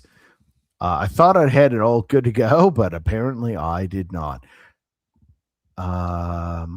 Just hang tight. Hang tight. Keep vamping. I'll yeah. Another one of my favorite promoters of all time passed away last year. That was Big John, not Big John McCarthy, but Big John's MMA out of Northern Big Michigan. John's great. And much love to him. Big John McCarthy is cool. They actually beefed a lot because Big John McCarthy's from Wisconsin. So my buddy Big John Eubanks lives in Northern Michigan and uses the UP that connects to Wisconsin. So they kind of beefed about having that name. But McCarthy was like, man, you're a cool guy. And I used to hang tight with him. And John got me all sorts of freaking. Oh, man. Yeah, Big John, I met Max Holloway. Anybody that Jason is mentioning tonight, if you guys want to come on, dude, Jason, you got to wrangle all these cats and let's have a big ass MMA chat next round on the podcast if they're willing. All right. So here is Randy. Dude, this is such a good promo. This was my pin post. First pin tweet, but then once X became This is a X tough son of a bitch right there, man. So, that guy's nails. So he eats nails for breakfast. I'm so excited. This is a fucking blast of 30 seconds, 37 seconds. Enjoy. Oh, you had to dig. What's up, 4 everybody? years. It's Randy Couture. Hey, you got to check out this guy's Twitter account, CTD. Catch up with this guy. He's something else. If I ever find him. He owes me a lot of money. No, he doesn't owe me money. Worth a look. Critical thinking at its best. Maybe you guys can have a cocktail together. You never know. You know Take it. one back. Have a good single malt or something like that. Let's go. I mean, for critical thinking, you got to have some single Yes. malt, right? Duh. Hope CTD continues to grow. All the best, you guys. Be well. Keep embracing the grind. Keep embracing the grind, dude. That is my boy. Randy is a hero to me. He is so cool. But yeah, tip one back. I got respect for that single malt too, man. I'm a Scotch guy, so Scotch is my drink of choice. So he nailed it. I've actually done a couple different cameos. I won't name who. But there's two that were like, I gave him like good examples, but they just didn't pull it off. And then, of course, I've got my I feel like I need to do my my pin post, and you'll see why. This is a shameless plug by your harmless, lovable little fuzzball, CTD. Enjoy. Let me run this back. Here we go. Oh, well, look who it is. CTD, the critical DRI1. You recognize him, right? Steve Lemmy? Yeah, exactly. Okay, this motherfucker is full of bravado, but the only time I ever met this dude, he got outdrank by everybody in the bar. He skipped out on the tab, owing everybody money, and the reason he did that is because he shat in his pants. Anyway, give him a follow on X at the critical DRI1. Say shenanigans one more time. Not to be confused with TRI2, because that is the Scotsman. No, so much fun. And Right meow. Oh yeah, but I'm kind of using this as a moment of teaching for those, because today's XPay day and people are always lamenting, and they're like, why not? Why is my account not growing? Whatever. Okay, if you have politics or you have like a certain subject, great, but you've got to have fun. You've got to use humor. Otherwise, you're not going to reach. You want to build that audience so you can spend that capital. And my pin post's a way to do that. And Randy, what a great sport. He was. You know awesome. what, man? He Let me nailed talk on you for a minute. All right. Let me go ahead and float your boat for a second, bro. Fill your head up, blow your head up a little bit. You're amazing, man. Your posts are absolutely hilarious. I was totally on board with you when you were mad about the drop in the viewers because the algorithm switched up. And I saw it, man. I saw it firsthand. I knew you were not being just a whiny poster that was like, oh, well, where did all my people go? No, man, you have a hell of a crowd. You do a really good job at making fun of the right people at the right time. Your memes are hilarious, bro. And you have always been a treasure for me to watch, man, and follow a lot on Twitter. You are seriously like, I'm in the blockchain and crypto world. That's what I do. And that's my new profession. Now I build software on that and stuff. And I am always going back and making sure I follow down your timeline and see what's going on and see what's happening, because you're always bringing a laugh, man. And it's not always serious, freaking like, oh, this guy screwed this guy over in politics, whatever. And no, it's like, yeah, this bad thing happened and this is funny about it, and I've always been that kind of guy that looks for the humor and everything, and you bring it to the table for me, man. And I've always enjoyed your posts. I'm honored to be here right now. I was bragging you up all week. I'm like, Critical Thinking and Drinking is bringing me on his podcast. This guy's like almost 70,000 followers on Twitter, and I think his YouTube is blowing up. He's doing a great job. And like, for some reason, he wants me to come on and talk about my old MMA days. And this is awesome. Like, I've never been invited on a podcast. Well, I mean, back in the day, but not recently. I haven't been invited on to talk MMA with anybody. It's been a good 6-7 years since anyone's even reached out to me to talk about MMA. So I was like, wow, man, this is maybe my new respring back into the industry or something. But you do an amazing job, man. And you're not cussing me out like Hoist Gracie did for talking too much, and that's wonderful. That's a great start. Well, I appreciate that. I'm grateful. Hey, listen, anybody that comes on and we chat, I'm always grateful. Like, I don't compare follower numbers or whatever. I'm very much like Joe Rogan, and that's why I call it the CTD experience, like Joe Rogan experience, because I'm like, what interests me is going to make me want to talk to people. I only do a CTD experience if I'm digging it. I'm not doing it out of like, oh, someone's paying me. I've got someone telling me to do this. It's like, no, we hit it off organically. We've had a great, interaction. And I'm like, dude, I'm thoroughly flabbergasted by how, like, we got 250 people watching on between X and YouTube tonight already. it's so much fun. And you know, those that'll be watching after the fact, I am fueled by genuine curiosity and good subjects.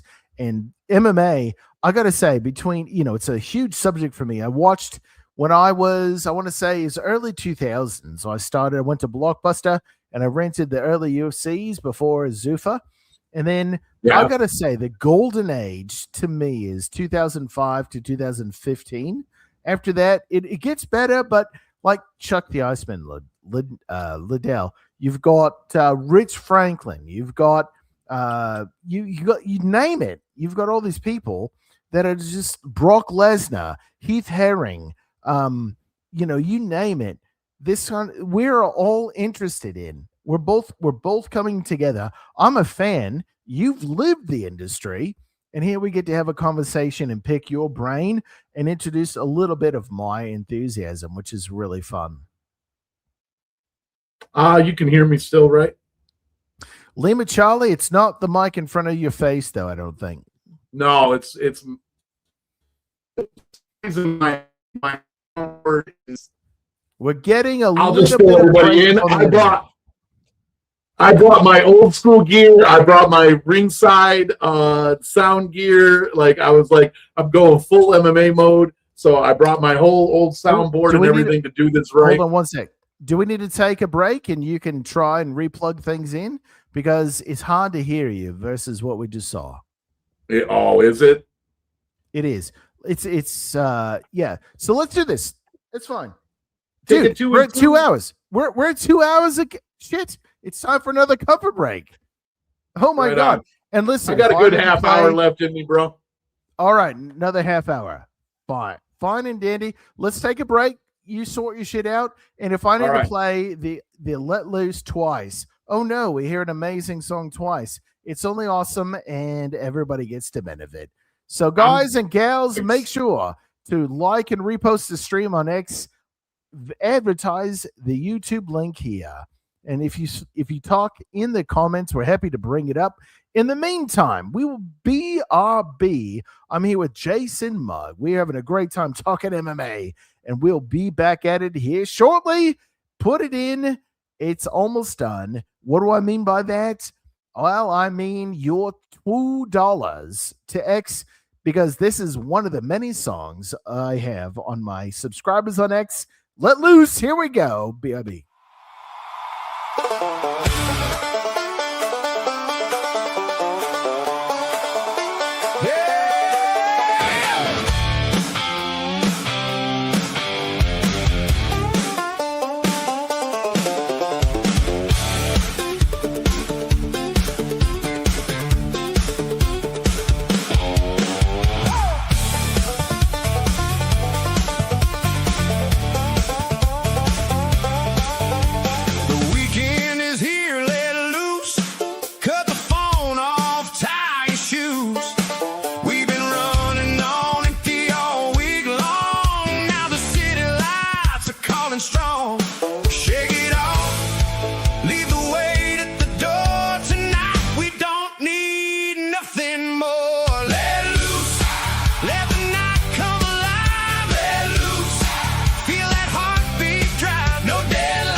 Man,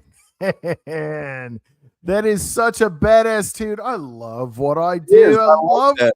the fact that I can do something like CTD experience, man. The fact we live in 2026 and can have this great a time.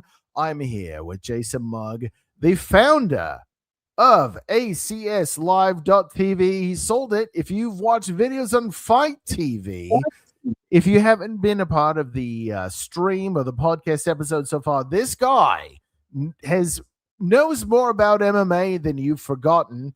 Jason, man, thank you for being here. How fast did that 2 hours go, mate? My goodness, we are cooking. Yeah, no, this is great, man. I am having a great time reliving a lot of these old memories, a lot of things I haven't thought about in quite a couple of years, and it's just still flooding back in like crazy.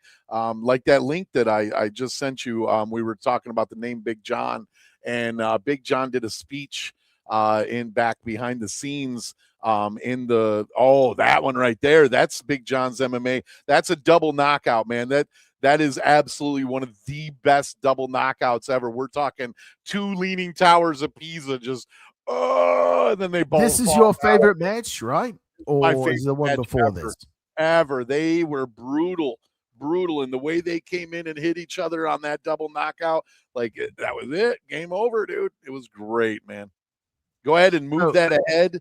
How many minutes we got on that one? I think it was a third round. It's probably, if I was to do it now. Yep, come back a little bit. Come back just after that. Nope, just after that. In the corner.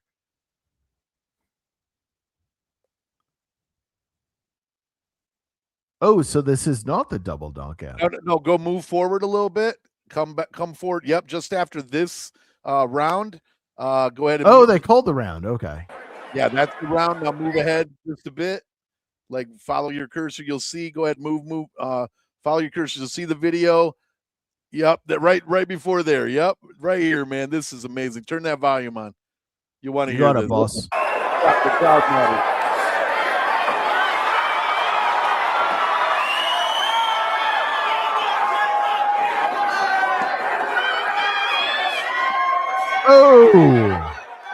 Oh. Jackson versus Owen Martin. That's 3.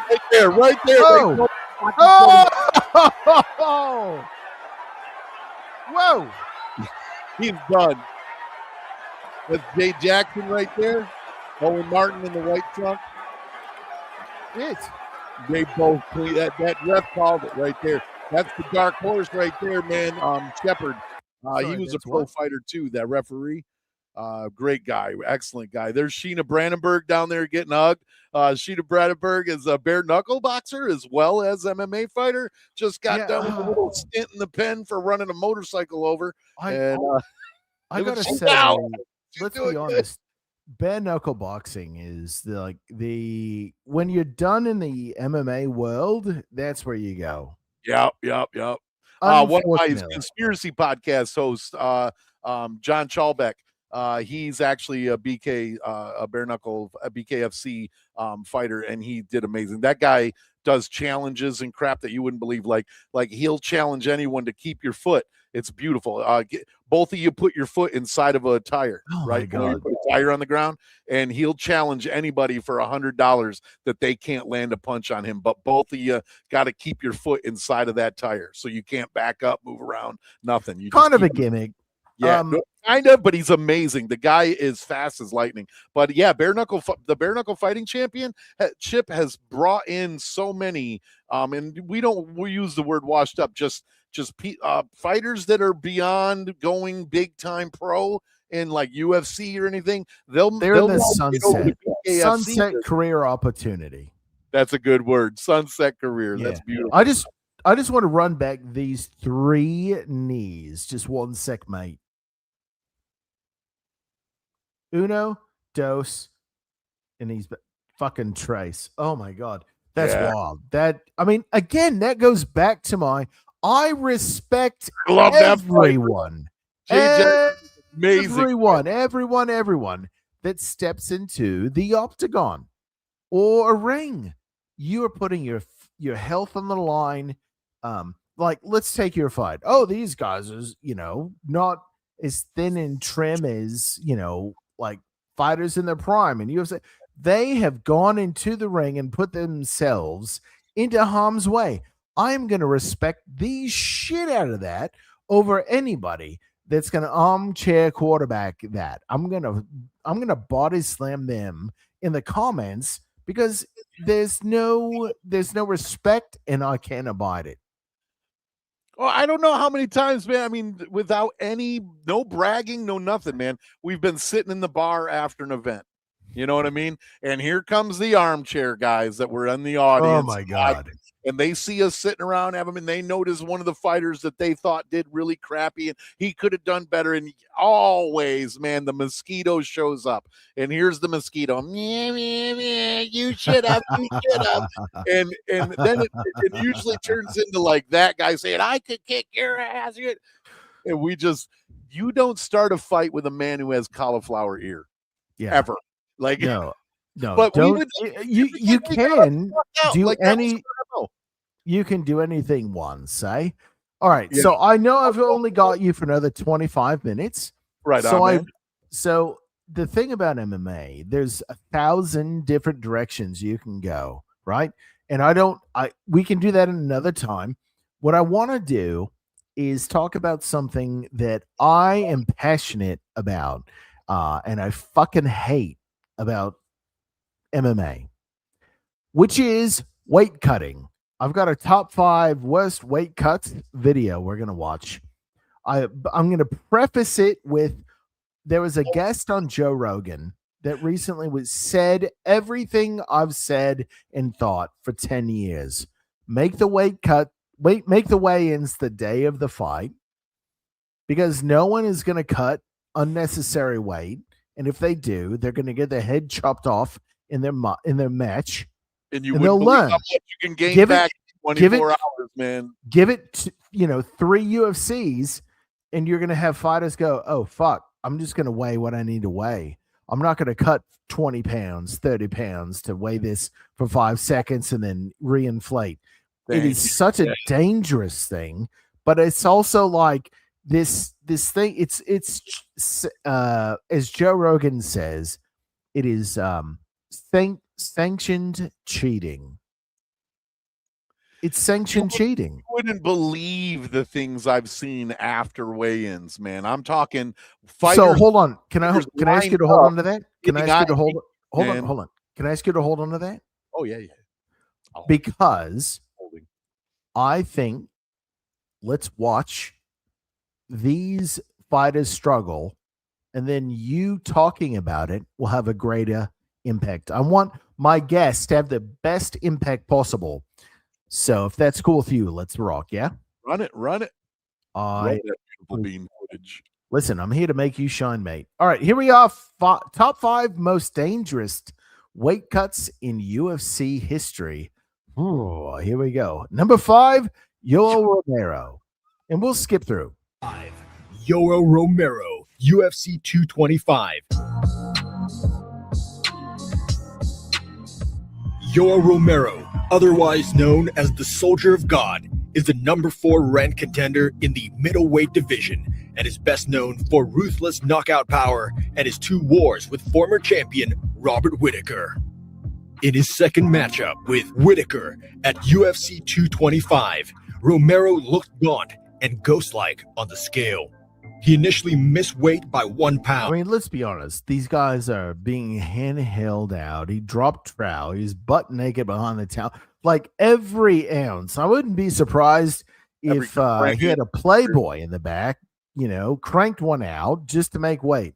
No, they got guys there scraping the sweat off of you so that you don't even have that weight. Oh, my God. Romero struggled to even walk to his hotel. Like, look, this...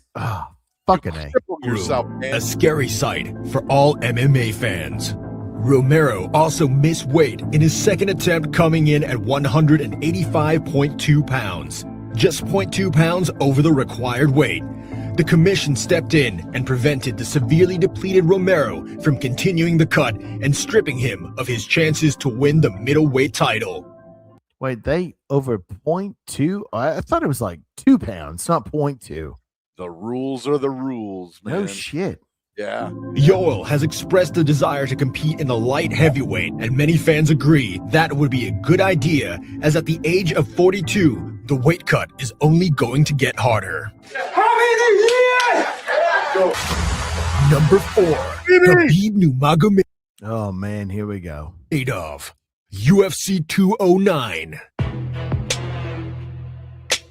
Yeah, It is no secret that UFC lightweight champion Khabib Nurmagomedov gets big outside the fight camp with trainers with training partners mentioning that the Dagestani can get as big as 190 pounds. Yeah, but so does Patty Bimblet, right? Like, Right.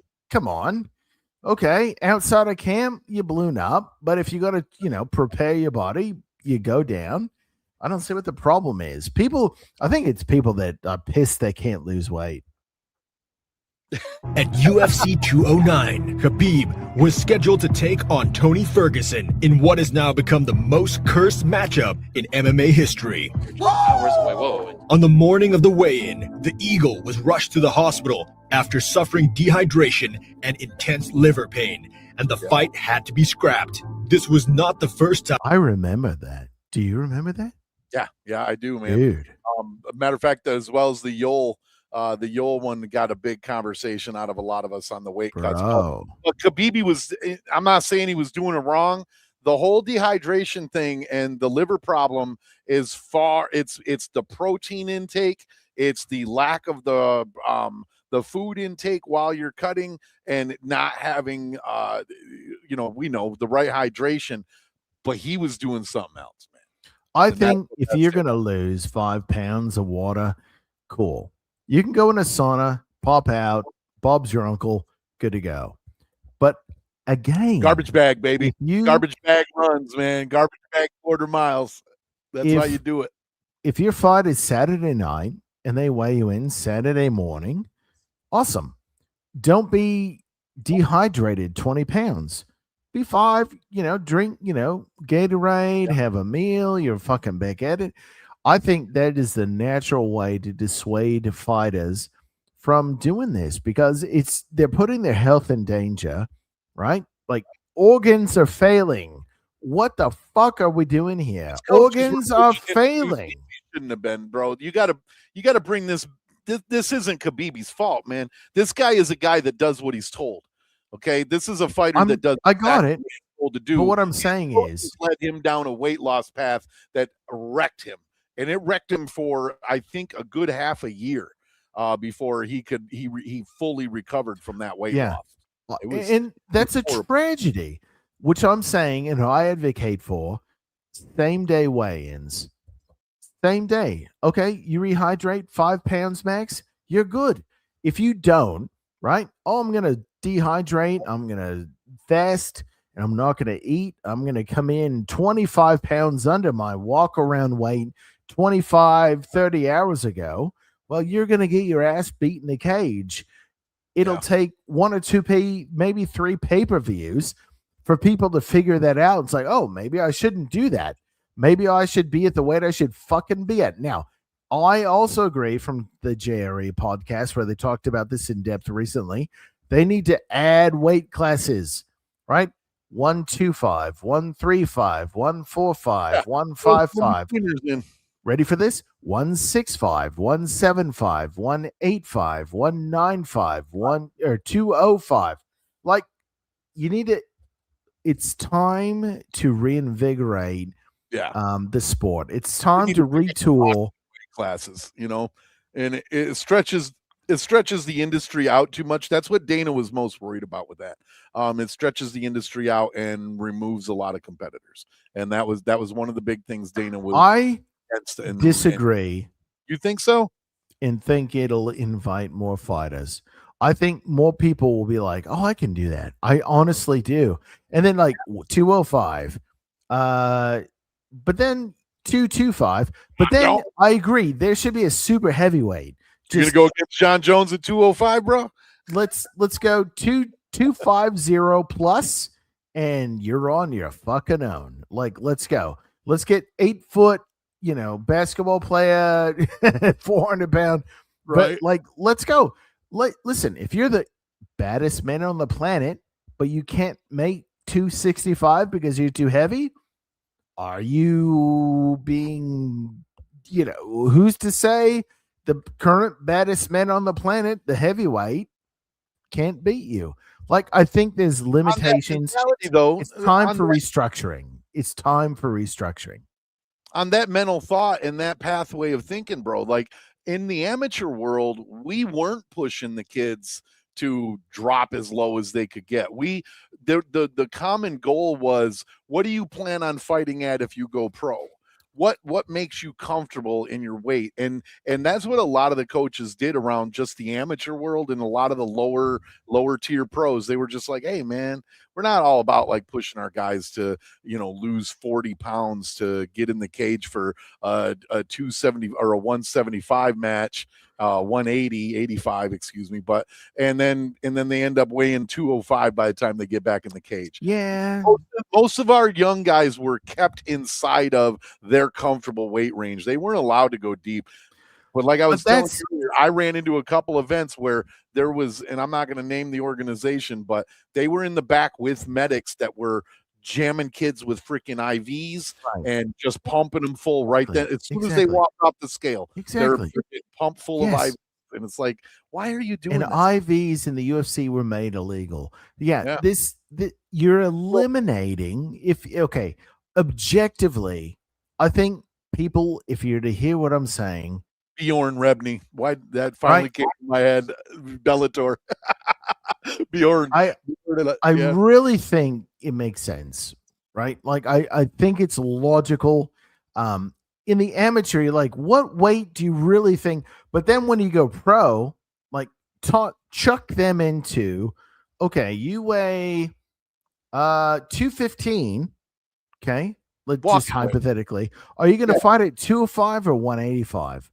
Because you're going to fight your worst nightmare at 245, or you're going to kill yourself to get to 185 and fight whoever that is. You know what I'm saying? Like, there's a big difference between the two. I respect the question you asked at amateur. I just don't think it's valid during this discussion for pro level is all. Right. And that's no disrespect, because I think the amateur, that's the perfect question at amateur, but just maybe not. So shall we continue, sir? Yeah. The walk-in weight versus, I get where you're at. Your walk-in weight versus what your fight weight is a drastic difference, man. Oh my God. When it's 20 plus pounds different, that's a problem. You really wouldn't believe how easy it is to pull off 20 pounds. How much did you lose? Not everybody can. Listen, mate, not everyone can do an 86-hour fast, motherfucker. Right. Nurmagomedov has had troubles with his weight, having missed weight once previously at UFC 160. However, it appears the wrestler has made the necessary adjustments to his nutrition and weight cut. Khabib has not missed weight since and has looked a lot healthier on the scale. Still, the hospitalization has many fans worried every time he steps on the scale. All right, so let's the one word to take away from this before we go to the next: hospitalization. Send me a message like location, I'm gonna come. Number 3, Darren Till, UFC Fight Night 130.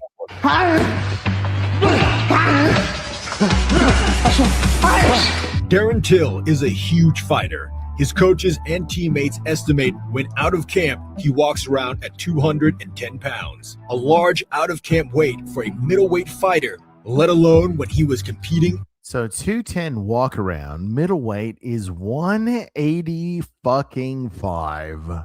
At welterweight, it's no secret that the gorilla suffered his fair share of dangerous cuts. Dude.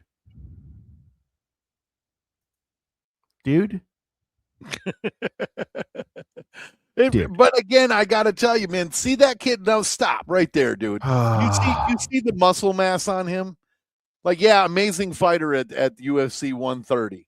But compared to other 185s, that kid doesn't have the muscle, the muscle body to be losing that kind of weight. Yeah, but there's no comparison, man. You're not standing next to him. I'm not standing next to him. Oh, he could be. How tall is he? 6 foot? Like, it's. I hear what you're saying, but without like reference points. Anyways, let's proceed. Cuts I'm trying to acknowledge that I've got 11 minutes left with you. You're on all his right. way down to 170 pounds. Sorry, say again. Oh, I said, you're all right. If we run over, we run over. But it was nowhere more apparent than during his fight at UFC Fight Night 130 against the dangerous karate striker Stephen Thompson. Till missed weight by 3.5 pounds. That's a lot of weight. 3.5? You failed. You fucking failed. It's not half a pound. But not before footage leaked of the Liverpool native going temporarily blind while trying to shed the pounds. Wait, temporary? What? Yeah. He went blind? That's a nutrition thing, man. What? And that's the coaches not putting him through a proper weight loss. Holy shit. But that's the whole point of this video is weight cuts gone wrong. Oh my God. People need to know this is the point. Holy shit. Let's back it up. I'll shut up. But not before footage leaked of the Liverpool native going temporarily blind while trying to shed the pounds. The footage showed a miserable Till under piles of blankets to help sweat out the necessary water weight and was a graphic reminder of the insane nature of weight cuts.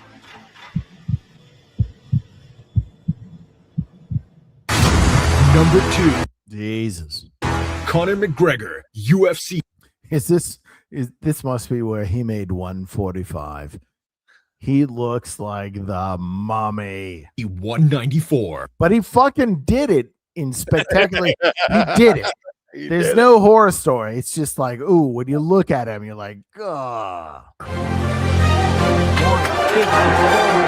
God. Yeah, it looks like he's not. You know damn well he don't. You know? You know damn well what? Sorry?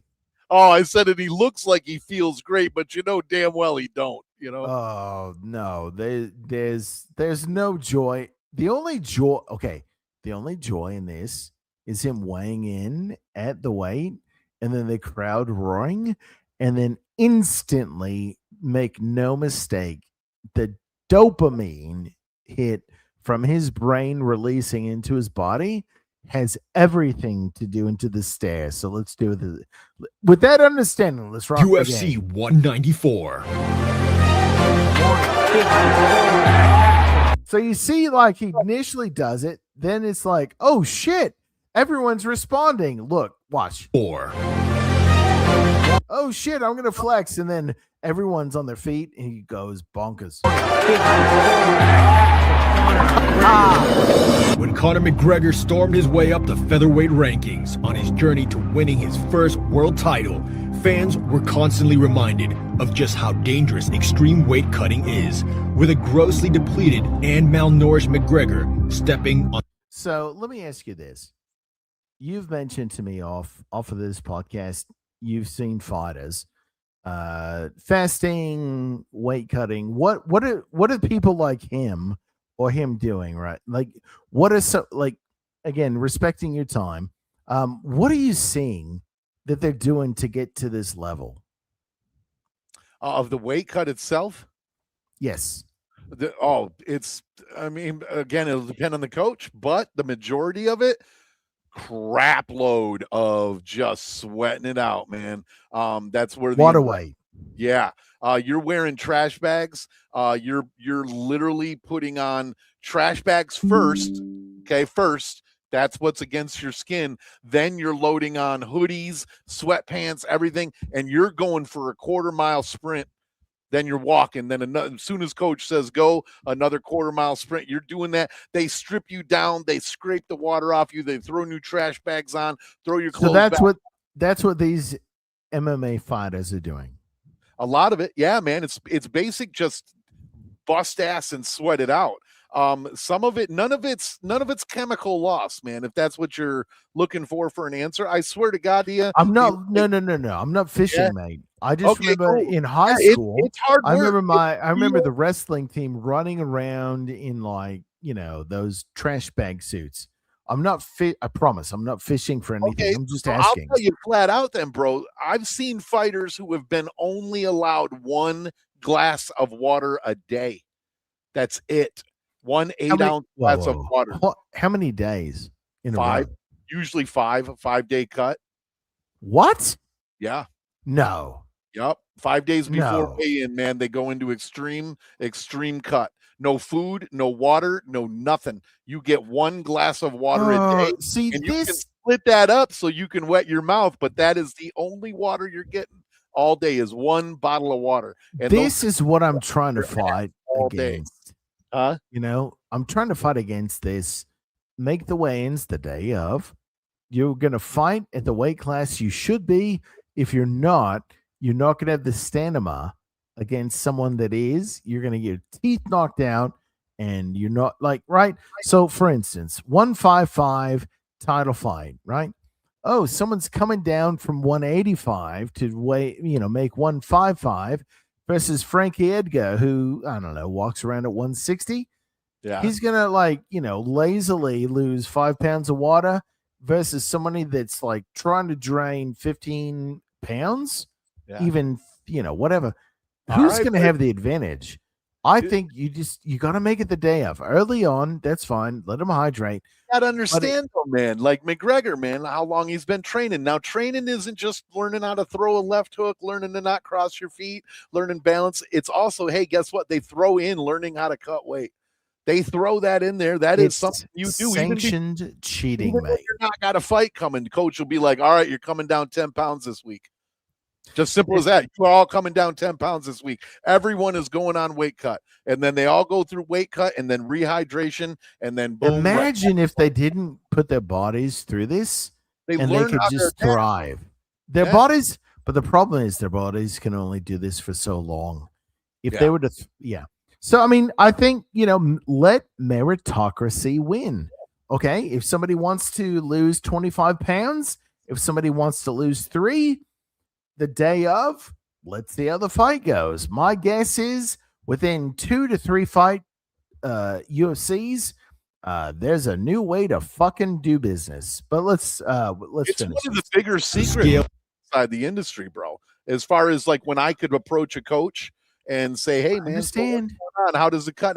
Hey, that's something we don't talk about. I understand. It's crazy. They'll tell you how to throw a left hook all day, but they will not. A lot of them will It's not. total horseshit.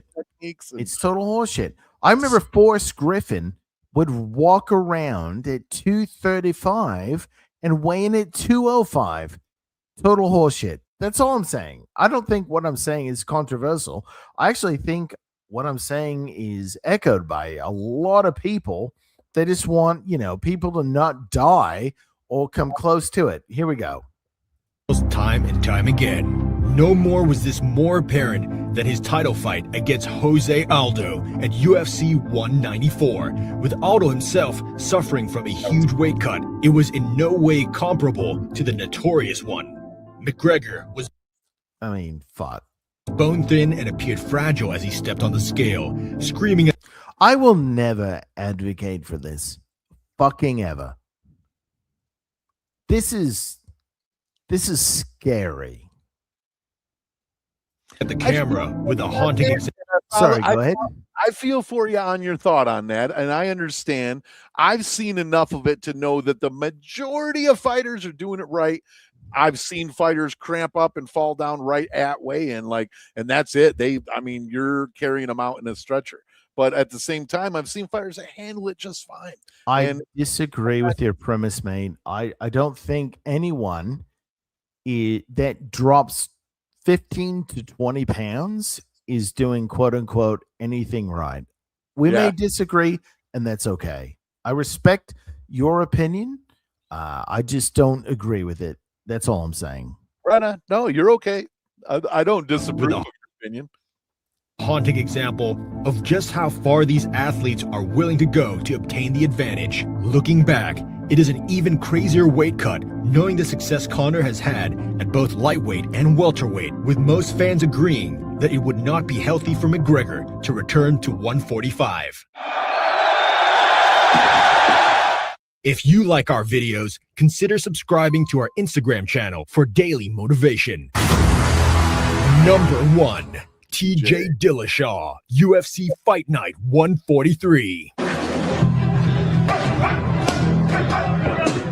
At number 1 it is without a doubt TJ Dillashaw. After the two-time UFC world champion defended his belt against former rival Cody Garbrandt via TKO, he embraced the challenge of obtaining a second world title at flyweight against the newly crowned. I remember this, but I forgot about it.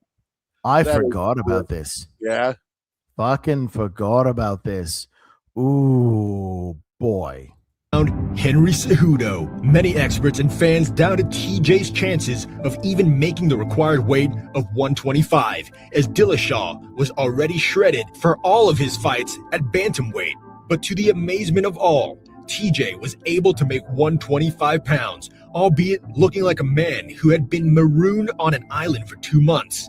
Despite making the weight, it did not take Cejudo long to secure a controversial stoppage of Dillashaw in the first round of their bout. Many were in agreement that the insanely dangerous weight cut was to blame for TJ's performance, who didn't look anywhere near as sharp as he did in his spectacular previous fights at bantamweight. With Dillashaw announcing his return to bantamweight for his next fight, a wise decision to be sure. A lot of fans around the world are waiting for his return. Yeah, you get into chewing on. Oh boy. Yeah, so that was chewing up. That was that's not when your great. liver starts failing, man. Normally when fighters age, they go up, and TJ decided to go down. So that was like the dark side. So listen, we've run the gambit tonight of like, hey, what's healthy for people? You know, what we've liked, your experience in the cage, your experience with fighters in the industry. Muggsy, it's been so much fun to have you here, mate. Thank you. And then, watching, the dark side of MMA, you've indulged me and my, opinions. We've agreed, we've disagreed a little, but mate, I gotta say, we've had so much fun on X, and I just gotta champion X here for a minute. With Elon buying it, with what we've done, how much fun we've had. Whether it's weight loss together, as a community, or what we're doing here, the podcast here tonight, the CTD experience. Thank you for being a part, by the way. I warned you the danger was you would have a good time and it might go over, and we're at over 2.5 hours, and it has happened. I'm so grateful to anybody that has fun. So what I'd like to do before I say what's going to happen next for me is to give you the opportunity to say, hey, this is what's going on in my world, and let's rock and roll. So we're live on X and YouTube, and then this is going to be a repository, these episodes. So, mate, thank you, first and foremost, for your friendship. I've had so much fun. We started out the stream tonight, and you thanked me for your health, and I was gobsmacked. I misremembered the amount of weight You're you lost. True motivator, bro. You're a true motivator. And I'm not trying to pump myself up, but I'm like, just like what I'm trying to get at. Honestly, I'm stumbling through it. Thank you for taking a moment to indulge me. Is say we encourage each other, right? And this is what we do. This is what we're here for. Have fun, have a great time. But there's certain few people on X and YouTube, and we are two of those people that are risen above it. And we're on a podcast tonight, and we're doing things to influence others that might just be lurkers. We're doers, and you've taken time to say, hey, I'm going to come out of a little bit of retirement, I feel like. Tell me if I'm wrong. But also like, hey, this is what's been cool in my life. Thank you for sharing your world, mate. Over to you. Tell everybody what's going on and anything on your heart, mate. Go ahead. Thank you, man. And I like I said, you are a true motivator. Starting off the new year on that, that fasting plan really changed my life. It brought me to a center to think about things. Right now, I have moved on from MMA. Like I said, the last show I filmed was about 2 years ago, 2 Octobers ago, and from this one. So, You know, it got a little boring, but with all the knowledge I gained from running a sports network and doing all my own, building of websites and learning how to edit and software and all the stuff I've learned, I got into software development. And then with the advent of what's going on with artificial intelligence, I'm seeing a whole lot going on out there. And for the same reason that I was called the mayor of MMA, for my honesty, my integrity, the way that I handled fighters, the truth, the not letting corruption happen around the industry, is why I've built what I've built. People can check us out at context.network. That's context with a K.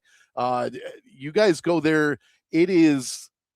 We are probably about 2 weeks, maybe 3 weeks from actually launching. So, this video hopefully will be like a little springboard, but this is everything the real person needs to not just have a life coach, but to have a business coach, to have everything at their fingertips to start up a business, start up their own applications, to start up their own software, anything they want to do. This takes AI vibe coding to a whole different level. Like for yourself personally, like CTD, if you jumped on and built your something immediately, you're going to have a business phone number, a business AI agent that can absolutely handle your people and help you focus on what you want to bring to people. And it was everything I've been through in life that kind of said, hey, man, what is it that was the biggest hurdles I had throughout all of the business and entrepreneurial ideas that I've had and everything I've done? And I put all of that into one basket. And still to this day, the top 5 AIs have evaluated my code and the business proposal I have. And I'm 2.5, 3 years ahead of the rest of the industry. You guys are going to be amazed with what we put out there. Everybody that's listening that was in the MMA world with me, maybe if you're catching this, you're like, holy crap, Muggs is on a podcast. Fucking love you guys, man. I miss you guys. It was an amazing run. We had a beautiful 10, 15 years together. Some people off and on throughout the years. I've lost a lot of great people, and it was an amazing trip. There's a mass need for mental health help in the MMA world, and I'd love to advocate for that. If you're out there and some MMA fighters, reach out and tell them they're actually amazing people and they're wonderful. And I just couldn't say enough the losses that we've had from self-harm, and that comes from the pressure you get inside of that industry. And one of my some of my best friends, man, and it's just that heavy weight is not just inside the cage, it's outside the cage too. You sacrifice a lot of your life to be that athlete. And those in football, baseball, they all know, and this is a brand new sport to the world, and a lot of people don't realize the amount of weight on their shoulders to get done what they got to do inside of that ring. And so reach out to your fellow MMA fighters, reach out to somebody that's chasing that dream, and let them know that they're okay, that they have your support, and that they're not a horrible human being for what they do. There's a lot of mixed feeling happens, and a lot of family breakage, and a lot of just relationship loss and things that happen that just bring people down, and it can come crashing down on you any minute. Don't expect to be a millionaire, just be the best you can be. And I say that to everybody in life, no matter what it is. Just like CTD over here, critically thinking isn't looking about being a millionaire. He's just out there doing what he does, just doing what you love to do. The secret ingredient to everything in life is love. Because when you do things out of love and for the love of what you're doing, it's going to be successful for you no matter how you look at it. You may not have all the money you want, but I guarantee you're provided for. You're taken care of. You have things under control, and your heart and your whole well-being is better off doing the things you love to do. So just remember that the secret ingredient into everything in life is exactly the love you put into it. So that's me, man. That's Muggsy. That's how I live my life. So you have so much life experience, mate. I mean, for anybody to disregard anything he just said, I mean, do so at your own, peril. Between the two of us, we've been around a minute, right? So we're trying to hey, you don't have to go by life in the hard school of knocks, but if you do, that's fine. Everyone has their own path. But I think tonight has been really wonderful, mate. Thank you so much Thanks for having me, for man. taking us into the foray into the inside. Well, it's a mix of metaphors, but inside baseball of MMA. Like, hey, I've know these people, these fighters. This is what I know of the industry. You've entertained, some of my weight. Weighing in shenanigans. Dude, we've covered the base, and I would say we've scratched the surface of the 33 years of MMA, but I don't think we have. It's been more like there's a surface, and then it's like it's frosted over, and then we scrape the frost off the surface. It's not even the surface has been like scraped. There's so much to get into. So Muggsy, as you get into further adventures, and if you run across MMA fighters or anybody in that industry that might be interested to join a future podcast episode discussion, please message me. It would be really wonderful. So on that note, we're going to call it a day. Ben, talk about the fastest 2 hours and 40 minutes. I mean, it went quick for me, mate. So I'm glad that you hung in there. Thank you for that. I always ask my guests, like, and you're not the first one. I'm like, hey, just so you know, I got your parameters, but just so you know, you may have fun and it may go over. And this has been another occasion that's occurred. And, I take it as a point of pride that people are like, shit, it's already been an hour. It's already been like this. So that's awesome to me. That makes me happy. Life should ever be hurried, man. Say again. I keep this rule with my wife and my friends. No conversation should ever be hurried. You should never have to hurry a conversation. A conversation should be just like we just had, man. It takes as long as it takes. And if you got something to talk about, talk about it. Too many people shutting people down out there saying they're busy and they got too much to do and they're not really interested in what, but man, I'll tell you how much you learn just sitting and listening. Listening is such a golden, thing to learn. Listening is a skill. It's a skill you got to learn. You'll hear that all over the place if you're watching this right now. Listening and having conversations with people is probably one of the best skills you can ever have. And I learned so much from people like you, And likewise. So make sure to follow him on YouTube and make sure to follow him on X. More importantly, same name, Jason Mugg. You'll see actually material starting up on there. I got my TikTok is the real Muggsy. Is my TikTok. You'll see more of me in my personal life on there, and on my Twitter at Jason Mugg. That one is basically mostly my software and my business venture I'm into, and sometimes some political stuff here and there. But you never know what kind of meme I'm going to share. So, but anyways, that's the adventure. As long as we're following people that we enjoy and we know they're in it to win it. All right, guys. So I'm CTD, critically thinking and drinking, with my guest tonight, Jason Mugg. He's been awesome. Muggsy, love you, appreciate you, and thank you for everything that you shared tonight. We had a great time.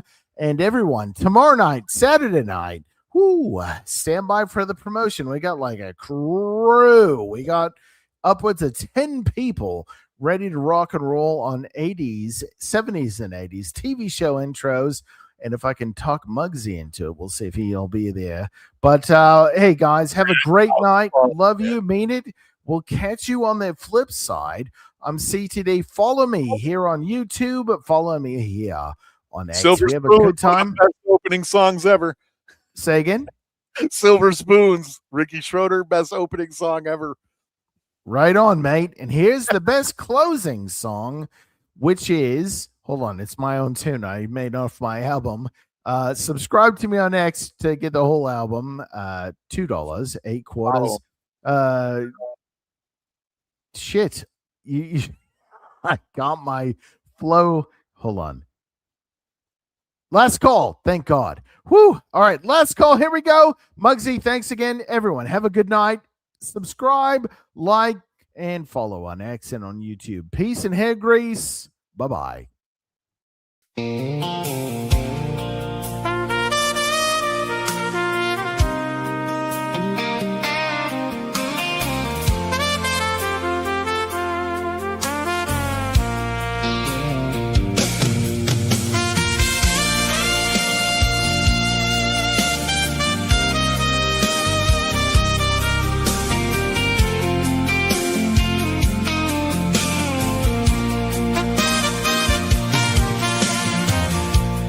neon sign is buzzing low.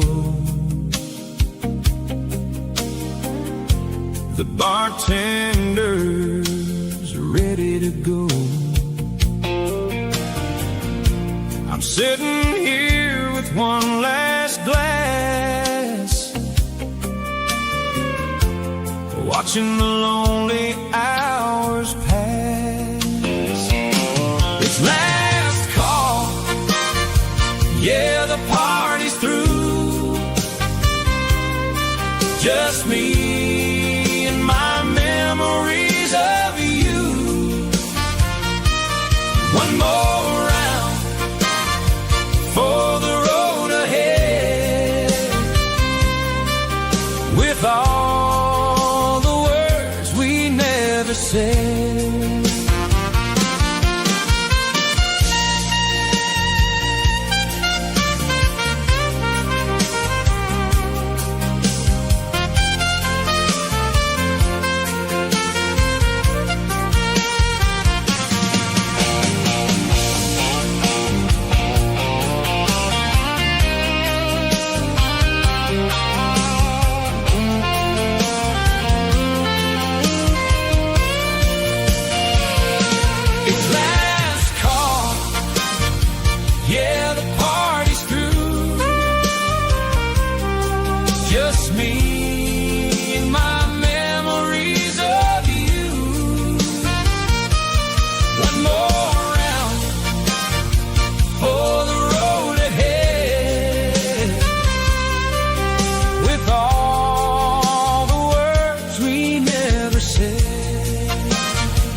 Just one more.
The neon sign is buzzing low. The bartender's ready to go. I'm sitting here with one last glass, watching the lonely hours pass.